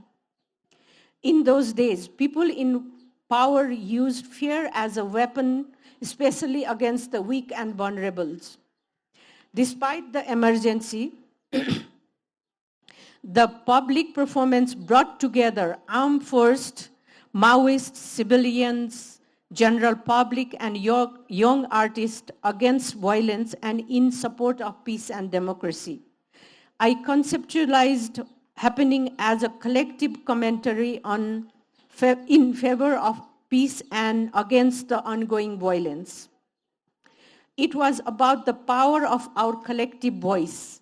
In the process, my performance art became part of a larger political activism which effectively engaged the public, not as a passive spectator, but as a performer whose voice could no longer be ignored. In conclusion, within a short period, Nepal underwent the huge, chaotic, violent series of political shifts, transforming the historical regime of absolute monarchy through the grassroots people's war into the current democratic republic. One has to keep the wider national context in mind when discussing the choice of subject matter.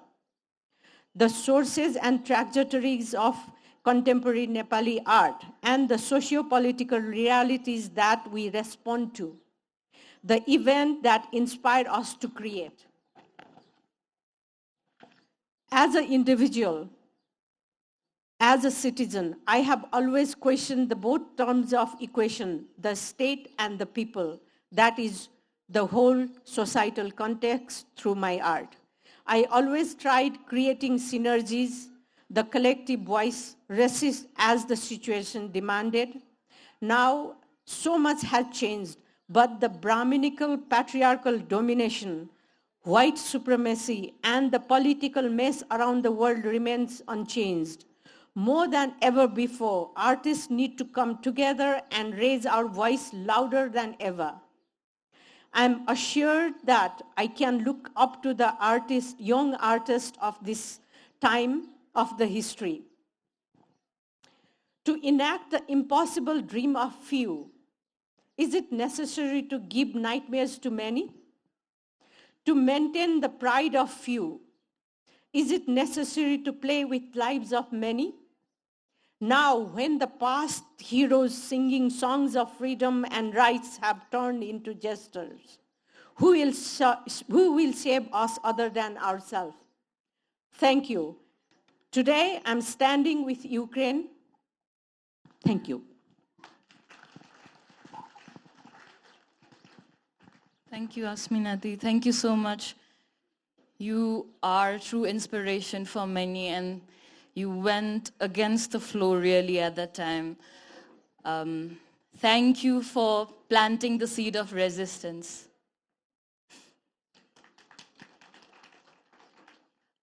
I'd like to now invite Pranika Koyu. Pranika is a poet and activist. Her writing, poems, and prose are on Nepali society, literature, media, arts, and politics through a feminist lens. I'm so glad to invite you.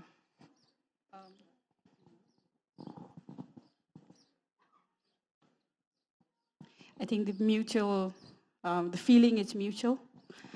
Thank you very much to everyone involved in Kathmandu Triennale for encouraging me to engage in this forum, which I otherwise was very skeptical. My name is Pranika, like Sheelasha said, and my name itself is pretty interesting. Pran means an oath, and Ika is 1/3, like Ika is 1/3. So I used to think that my name is unique, Pranika, and I used to be very happy until the day I came to know why I was named Pranika. My father, who had named me and who is a benevolent, liberal man in this society, he thought when I was born that whatever his child, that is me, whatever I will wish to do in my life, he thought that I will be able to fulfill only 1/3 of my dreams. That's why Pranika. Yeah? So then I was like, no, I don't like this name, especially because my brother is named Pranis, which is like, Prar again is oath, and then is like infinite level. So my dad thought that his son will fulfill his dreams to an infinite level, but only 1/3 of it will be fulfilled by his daughter. So, I was like, no way, and then now we can see. So why I'm sharing this story is all because, like, in a very subtle way, discrimination, exclusion happens in your life. And sometimes we may not even realize it. Okay? For me, this realization, not only because, like, I realized what my name was about, but also, like, slowly my work with UN human rights, as it took me to the countries, as I saw the communities, as I saw more and more Nepali people, I got to understand how the structural inequalities, how the structural discrimination is discriminating so many of us. Forget gender. For generations, some of us were enslaved. For generations, some of us were voiceless.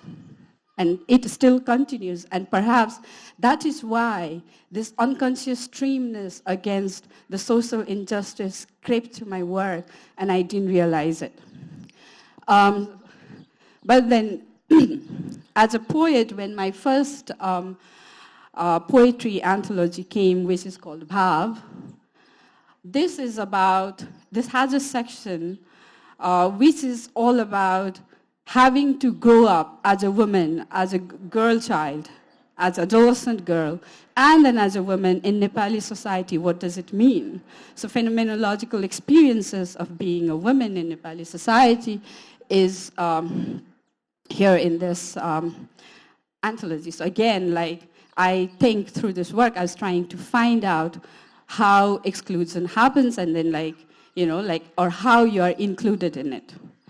Then the second work, which happened in 2000, like some 4 years ago, this is Chronicles of Silence, and this is the poetry anthology of the women who were violated, sexually violated during 10-year-long conflict in Nepal, both by the rebels, the then Maoists, and the state.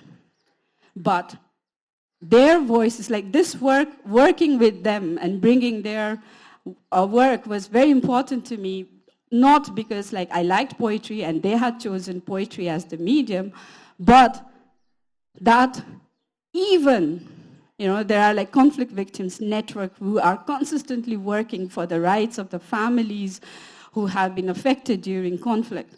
But even in that sphere, even in that space, the voice of these women who were sexually exploited, who were sexually violated, was not an issue. Why? One, because it's a family honor thing. It's a personal honor. We would not want to talk about our women being violated because it's an embarrassment, it's a shame.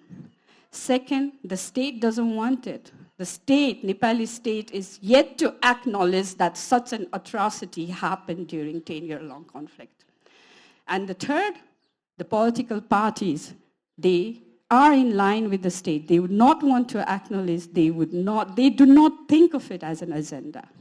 For them, when we are talking about toxic nationality, for them to acknowledge that rape, that sexual violence against women in Nepal happened during 10-year-long conflict is a taboo. So that's why this exclusion of voices, this exclusion of the atrocity that happened was very important to me, and that's how this book came about. Now comes Kathmandu Triennale, and my work is called Colors of Exclusion, Inclusion. Exclusion within inclusion. In Nepali, it's called Asamavesiharu. You are included, but at the same time, you are not visible. You are not there. How did it happen is like in 2020, in the grips of COVID-19 pandemic, when virtual platform was flooded with panels, like public debates happening, we could clearly see that most of them were males. Only man is the moderator, you have 3 panels, 3 panelists, all of them are men, right?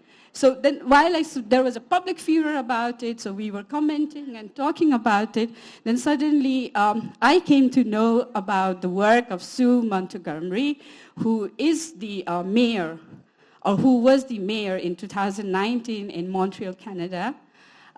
She had a hypothesis that male politicians speak more than women politicians.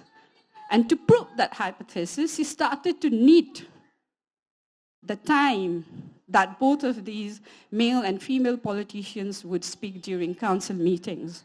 So she had red color and green color, and each of these colors were assigned to male politicians and women politicians. And if you see her work, you can Google.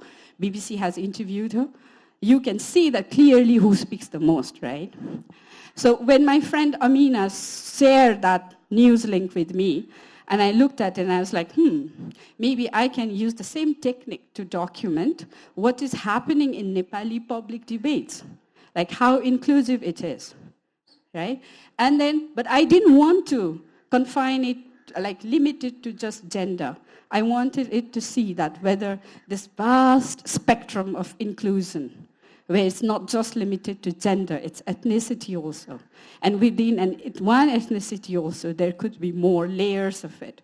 Inclusion has very complex layers. And I wanted to see whether the Nepali civil society or the Nepali development sectors, everyone in Nepali society actually wants to apply that spectrum in its true form or not.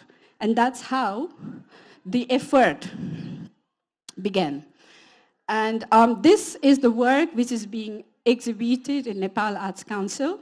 There are 11 patches, and each patch is about 1 panel, and then each speaker, depending on their gender, depending on their ethnicity, depending on their gender and sexual identity, so all of them are assigned a color each. And if you look at this one, I am hoping that you would find it interesting to go and look at it. So in this one, so this long patch is about 6 panels that I attended in 2020. An organization called Hami Dajubai had organized it, and the conference is called Men and Feminism, right? So why men should be pro-feminist. Pro-feminist is their terminology, which I don't agree. But, okay, so it was there. And then, so that will give you an array. And then there is one particular patch, which is very interesting because it has cisgender women as moderator, cisgender women as a panelist, and then you have a trans man and a gay participating in that, and they're discussing heteronormativity and masculinities. At the glance, you will see that the trans man and the gay they have received a considerable space. But if you look closely, you will know the truth. Did they actually get the space? Were they actually speaking? Who was talking the most? Right? I will leave it up to you. And the second one, this one is not pretty clear right now, but recently, 2 days ago, Nepal's parliament has adopted MMC, right? The most controversial. So in all of the MMC discussions, whether it is in favor of Nepal and we should adopt it, or it is not and we should not adopt it, right? So in all that argument, in all of the public discussions that has had, irrespective of the fact that we have credible, knowledgeable, experienced women parliamentarians, we have analytes like Meena Vaidiji, we have political analytes, international relations expert like Leela Naichi. They have never been brought forward on the table to discuss whether MMC is in favor of Nepal or not. Now the question for me, it's all male, right? And then if you look at this patch, you will see that a moderator of this discussion is Janjati man, one, and rest of them are like Brahmin and Kshetri analytes, right? The politicians, the male politicians who have publicly acknowledged in one of the interviews that they didn't quite understand the language of MMC. But they are called experts and they are there to discuss. But you will totally ignore the existence of far more knowledgeable experts who are women. Right? So in that way, this is just an example that I've given. So all of the 11 knitting patches like this, they actually are seeing how inclusive these panels are. And recently what we have found out, and my friend Niti will agree to it, is that the notion, the meaning of inclusion is so narrow that if you have a Brahmin man and if you have a Brahmin woman speaking in the panel, then there is a gender balance and your panel is inclusive. Is that what inclusive means, like being inclusive means? I don't know. And this is just my attempt to document how we have understood inclusion means and how willing are we to go into the depth to actually have an inclusive panel.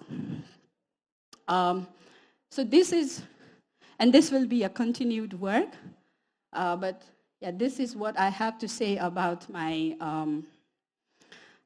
work, which is like in NAC. Please feel free to go and then you can give me feedbacks about it. And this is these are, this is just a picture of some of the many patches that I knitted during 2020 and 2021. There are many. And now, will this work end here? No, it will continue because it has to continue. And I will continue to document it either through works like this or through my poetry. And I would, when I mentioned poetry, I was also requested to recite one of my poems. And with that, I'm going to end my presentation.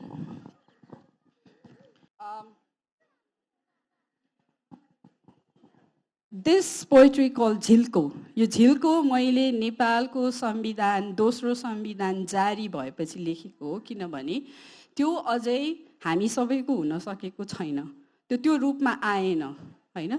त्यो नआइसकेपछि जो असन्तुष्ट यो चाहिँ हाम्रो भएन है संविधान भनेर जसले चाहिँ विरोधहरू निकाल्नु भयो त्यो विरोधहरू निस्केको देख्दाखेरि म नेपालमा चाहिँ थिइनँ त्यतिखेर र मैले त्यतिखेर उहाँहरूलाई हामीहरू सबैजनालाई जसलाई चाहिँ चित्त बुझाएको छैन यो संविधानसँग उहाँहरूलाई चाहिँ एड्रेस गरेर लेखेको यो कविता हो झिल्को र यो चाहिँ हाम्रो यो जुन मेरो असमावेशी रङहरू भनेर मैले भनेको छु त्योसँग मिल्छ हैन.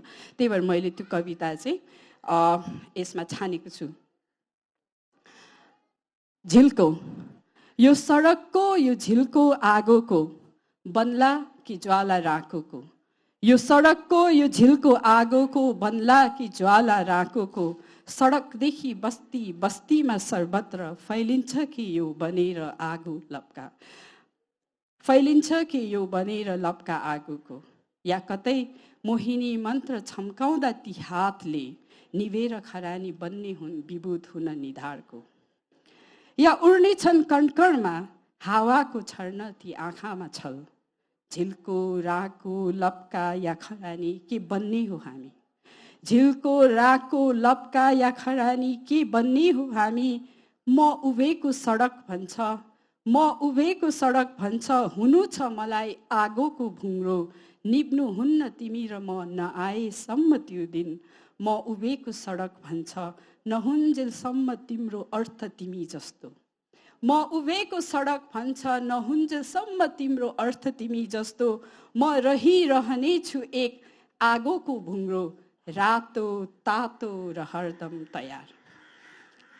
And with this, I would like to also acknowledge some of my friends who are present here.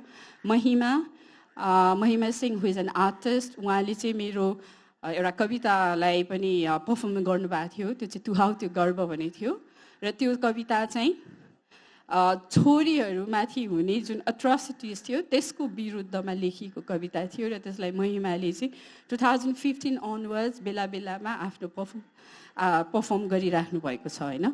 त्यसबाहेक यो मेरो जुन एउटा यो विषयप्रति जुन एउटा लगाव बढ्यो जुन त्यसमा चाहिँ म निरन्तर रूपले काम गर्न चाहिरहन्छु त्यसमा यहाँ भनौँ न एउटा वैचारिक रूपले होस् अथवा एउटा भौतिक रूपले अरू हिसाबले सहयोग गर्नुहुने सबै साथीहरू हुनुहुन्छ. तपाईहरू को हुनुहुन्छ भनेर म नाम लिदिनँ. You know who you are. अनि त्यसको लागि धेरै धेरै धन्यवाद. र यो प्लेटफर्म यसै गरी काठमाडौँ त्रिनालेका आगामी एडिसन्सहरूमा पनि यो चाहिँ अझै बढी इन्क्लुसिभ अझै बढी डाइभर्स होस् भन्ने अपेक्षा राख्दछु र फेरि पनि धन्यवाद दिन चाहन्छु. Thank you Pranika. हामी आगो नै बन्न सकौँ खरानी बनेर नअडौँ. Thank you for your inspiration. अनि यो जुन भनिरहेको कुरा गरिरहेको कुराहरू नै हो इन्क्लुजिभनेसको. तर प्रनिकाले त्यो बुनेर एउटा मटेरियली इन्फर्मेसन भिजुअलाइजेसन गरिदिइसकेपछि त झनै झसङ्ग हुँदो रहेछ कि oh my God this super problematic नै हो. I mean it is something we are discussing. झनै अगाडि त्यो ग्राफमा आइदिइसकेपछि. अनि अर्को चाहिँ द मिडियम सी युज उन जुन चाहिँ अब यो केटी मान्छेहरूलाई त खाना पकाउन आउनै पर्छ सिलाउन बुन्न आउनै पर्छ भनेर त्यो सब्जुगेट गर्ने युज गरेको अथवा एक्सपेक्टेसनलाई चाहिँ ब्रेक गरेर त्यही कुराले नै क्रिटिक गरेकोमा नि really like please more power to you. So we are moving to the last speaker of the day and then after her sharing we will do a curatorial sharings. अनि पाटनमा चाहिँ हाम्रो दुईवटा भेन्यू छ यो म्युजियमभित्र. एउटा चाहिँ केशव नारायण चोक छ अर्को चाहिँ पछाडि सुन्दरी चोक छ. आज चाहिँ हामी केशव नारायण चोक जान्छौँ अनि त्यहाँबाट बाहिर चाहिँ साइडमा हाम्रो बहादुर शाह बैठक छ. सो त्यहाँ सकेपछि चाहिँ will go together in the other venue. So Yasmin I'd like to invite you on the stage. Yasmin. Oh yeah, please. Just a quick announcement that there will be tea and yomari served. So chara yomari चाहिँ खाजा. So please self-service. Oh, so please go and have some. No? You can take some and bring it and eat it. It's not ready yet. म बोलाउँछु. Yasmin is a Swiss-Iranian curator, editor, and producer for contemporary visual and discursive arts based in Zurich. She studied art history, Persian literature, and cultural anthropology in Zurich and Berlin. Yasmin's curatorial interest lies in how exhibitions can create events of knowledge that question the structure in place. Recent research includes how notions of concepts of healing are used by contemporary artists to address current current societal and political concerns.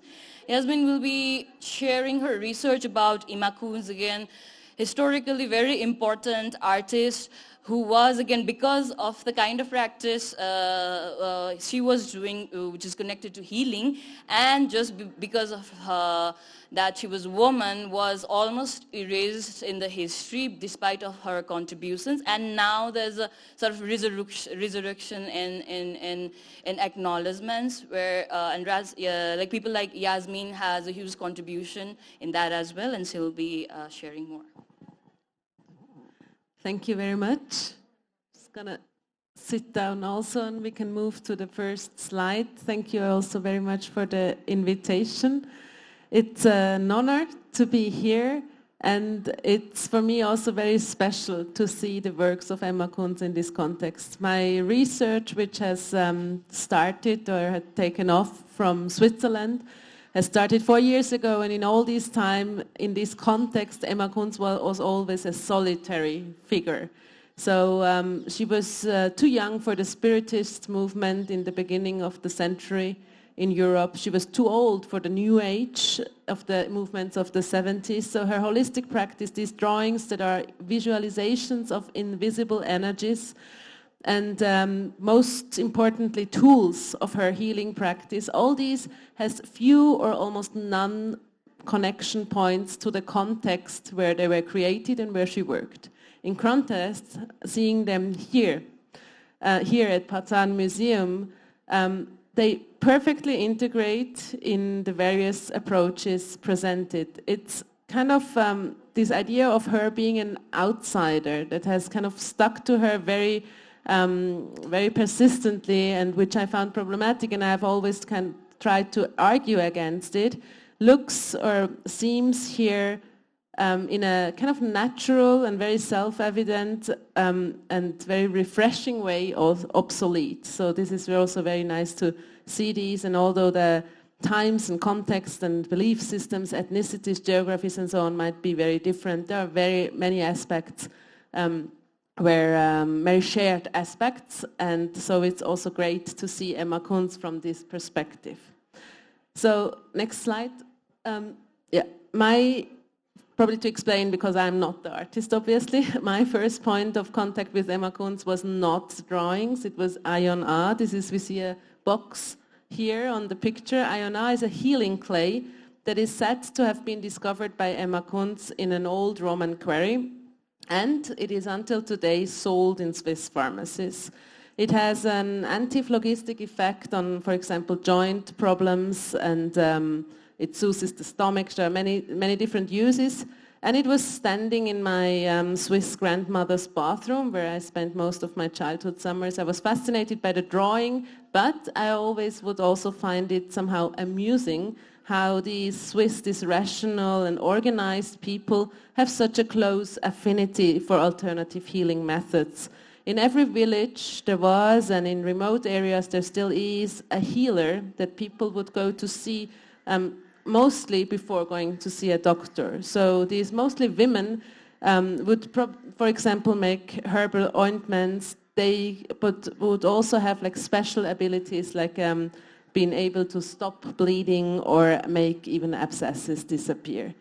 To the drawings of Emma Kunz, I was only introduced later, and I really got involved with her while working as a curator at the Aargauer Kunsthaus. The Aargauer Kunsthaus in Aarau, this is close where Emma Kunz was born, is the place where these drawings were first showed to the public, but also introduced to the art world. So this is kind of important. It was a bit of a coincidence that the entry point or the discovery of Emma Kunz was in the art world. So when working there, I was talking to many artists, international, national artists who came there, who knew about Emma Kunz, or I started introducing them to her practice. And this fascination and interest in Emma Kunz was then in the end also starting point of a major exhibition that was also the accumulation of my research that was putting Emma Kunz drawing, like a big selection of drawings, into dialogue with contemporary artists. So what we can or what Emma Kunz can be called is, from the beginnings, when she was discovered, an artist. So right in the show in 1973, the very important Swiss surrealist artist Meret Oppenheim bought a drawing. That's the one we see on the upper left part. And then also in times where there was not so much interest in her, for example in the 80s, there were artists like Marlene McCarthy, who, the New York-based artist Marlene McCarthy, with a drawing in the middle on the right, who were engaged with Emma Kunz, and it goes until now. We have here examples of Shana Moulton, who explicitly quote is also the Iona drawing, or Tabitha Rezar, who staged a mediation session in Emma Kunz's exhibition at Serpentine Gallery. So, who was Emma Kunz? Next slide.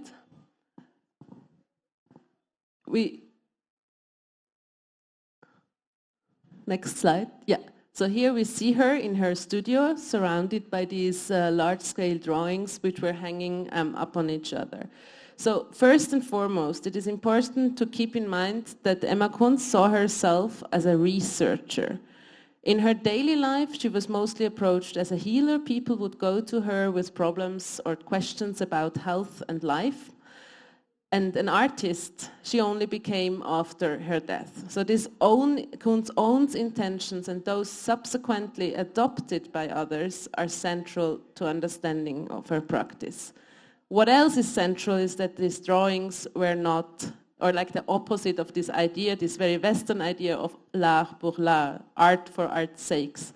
There were tools in her healing practice. So it doesn't really make sense to try to contextualize them in art history within our abstract word, but they are not abstract because they are visualizations of energy flows, and so it's easier to find references and contexts in other spiritual imagery, sacred geometry, mandalas, so on, but also in forms we find in nature, in scientific drawings, or even in traditional embroideries, which we find in peripheral areas in Switzerland.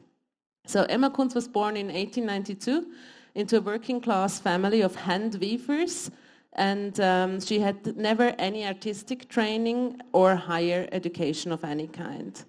Emma Kunz is said to have become aware of her special clairvoyant and healing abilities at a very early age. By the age of 20, she takes up radiesthesia. This is the divination kind of method with a pendulum, or also known as dowsing. People start going to see her as a healer, but also, which is important, she did not only do these drawings, she also worked with numerology, research in the field of herbalism, and so around these practices has achieved a legendary series of healing successes. Next slide. However, these drawings are the kind of biggest legacy of her. There are around 500 to 600 of them, but she only started doing them by the age of 46 in 1938. They are all not dated, not signed, not titled, because of their very function also. And these drawings were done or were based on questions and visions that were kind of brought to Emma Kunz, or she had herself, and which she charted on graph paper with the aid of the pendulum. The pendulum we see on the right.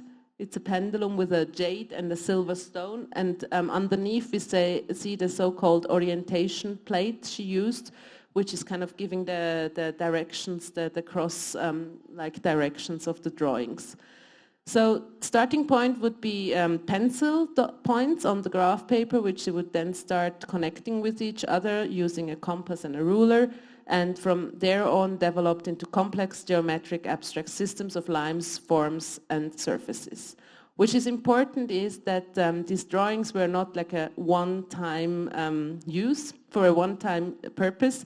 Embracing repetition and appropriation, she continued to use individual drawings after the competition and consulted them again and again. Therefore, they are also, as we saw in her studio, kind of ready to be taken depending on the patient or if somebody came to her or she had a question. So they imply various meanings. That's very important to understand. There's not one meaning. And also important is that Emma Kunz herself never wrote down any of these meanings, and also never allowed to record the sessions she did with the drawings.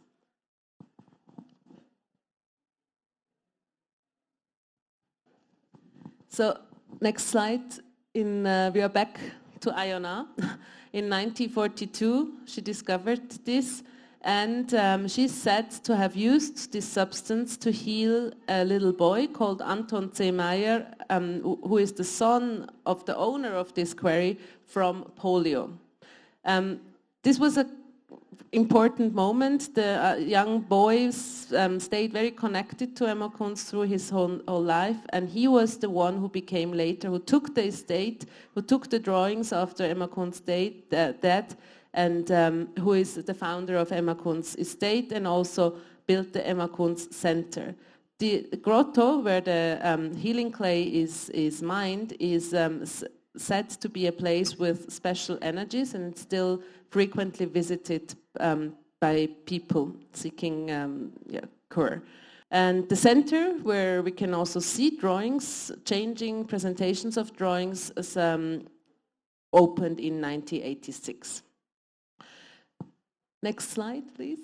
In 1951, Emma Kunz left the place where she was born and moved to the eastern part of Switzerland, to Waldstadt, not least because as a naturopath she had come under pressure by the authorities of the place she lived. She continued to work intensively. That were the most productive years of her life, in a house that she built herself. She had a certain reputation as a healer by that time, but deliberately kept herself isolated and never wanted to become a public figure. This humbleness is something which kind of goes through all her life. And it is said that even the famous Indian guru Sri Aurobindo heard of her in her practice and invited her to India to teach. However, she never agreed, as she kept saying that her field of action would be her own environment. In 1953, also recently after moving to Waldstadt, she self-publishes 2 small books about her pendulum-assisted drawings, about her pendulum-assisted drawing technique. It is an attempt to explain her work and make it more public. And but we have to say that it kind of stays without success. We see the picture of the book on the right side, on the slide before. And what this kind of event shows is that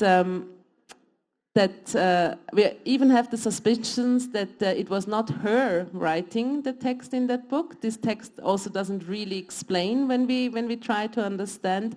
So it really proves the fact that she was not a person of language. Linguistic expression hardly kind of exists in her belief system or in her research, in her ways of thinking, in her cosmos. And also kind of in this direction of kind of trying to make people understand her work and her research was the marigolds experiment, the so-called marigold experiment, which we see here. For that, she is said that by swinging at the pendulum in her garden over a bed of flowers of marigold, she so-called polarized rows of marigold, so they produce multiple additional blooms. Marigold is used for many like herbal treatments and so on, or she was using it, but with this particular way of kind of influencing the growth of the very flower, it was really also to kind of show what her work was. And it's also very particular that she had somebody to take pictures of that, so she did want to document it. But so there was like this particular way of kind of wanting to be understood, but at the same time kind of living this very humble way and humble practice. Next slide. This drawing is said to be the last drawing Emma Kunz made. It's this pyramid shape with the yellow upper part, which is supposed to symbolize the divine. So after her death, the drawings first went to her nephew and afterwards to Anton Mayer, who was the one who established the foundation. And now to finish, next slide, just some brief comments on what happened afterwards, after her death. So there was this exhibition in 1973 at the Aargauer Kunsthaus, and shortly after, Harald Seemann, who discovered it, famous Swiss curator who discovered her work in that exhibition, started conducting interviews with people who knew Emma Kunz, neighbors, patients, and so on. These interviews are actually the kind of only source really, or like almost only source we have. Emma Kunz didn't have a diary, there are no letters, there are no, like, as I said, no texts about her practice. So all we know is kind of memories that are already 10 years old. So it's also kind of important when researching on her to keep that in mind and also critically question. And what's also particular is that Emma Kunz is a perfect example of a made biography. The reception of her work was very strongly controlled over the years by the former founder of the estate. I mean, thanks to him, we know about Emma Kunz, but at the same time, he also controlled it very much. And it's only after that he passed away that the archives are open now, and I had the chance to kind of also really go into these archives, and it's kind of incredible how much work there is still to do. Even though we would think Emma Kunz is now a public figure or we know her very well, we had to kind of question every line in the biography when working on the exhibition. And so if you look at the reception of Emma Kunz since her discovery in 1973, we have here a bit images of recent and old exhibitions.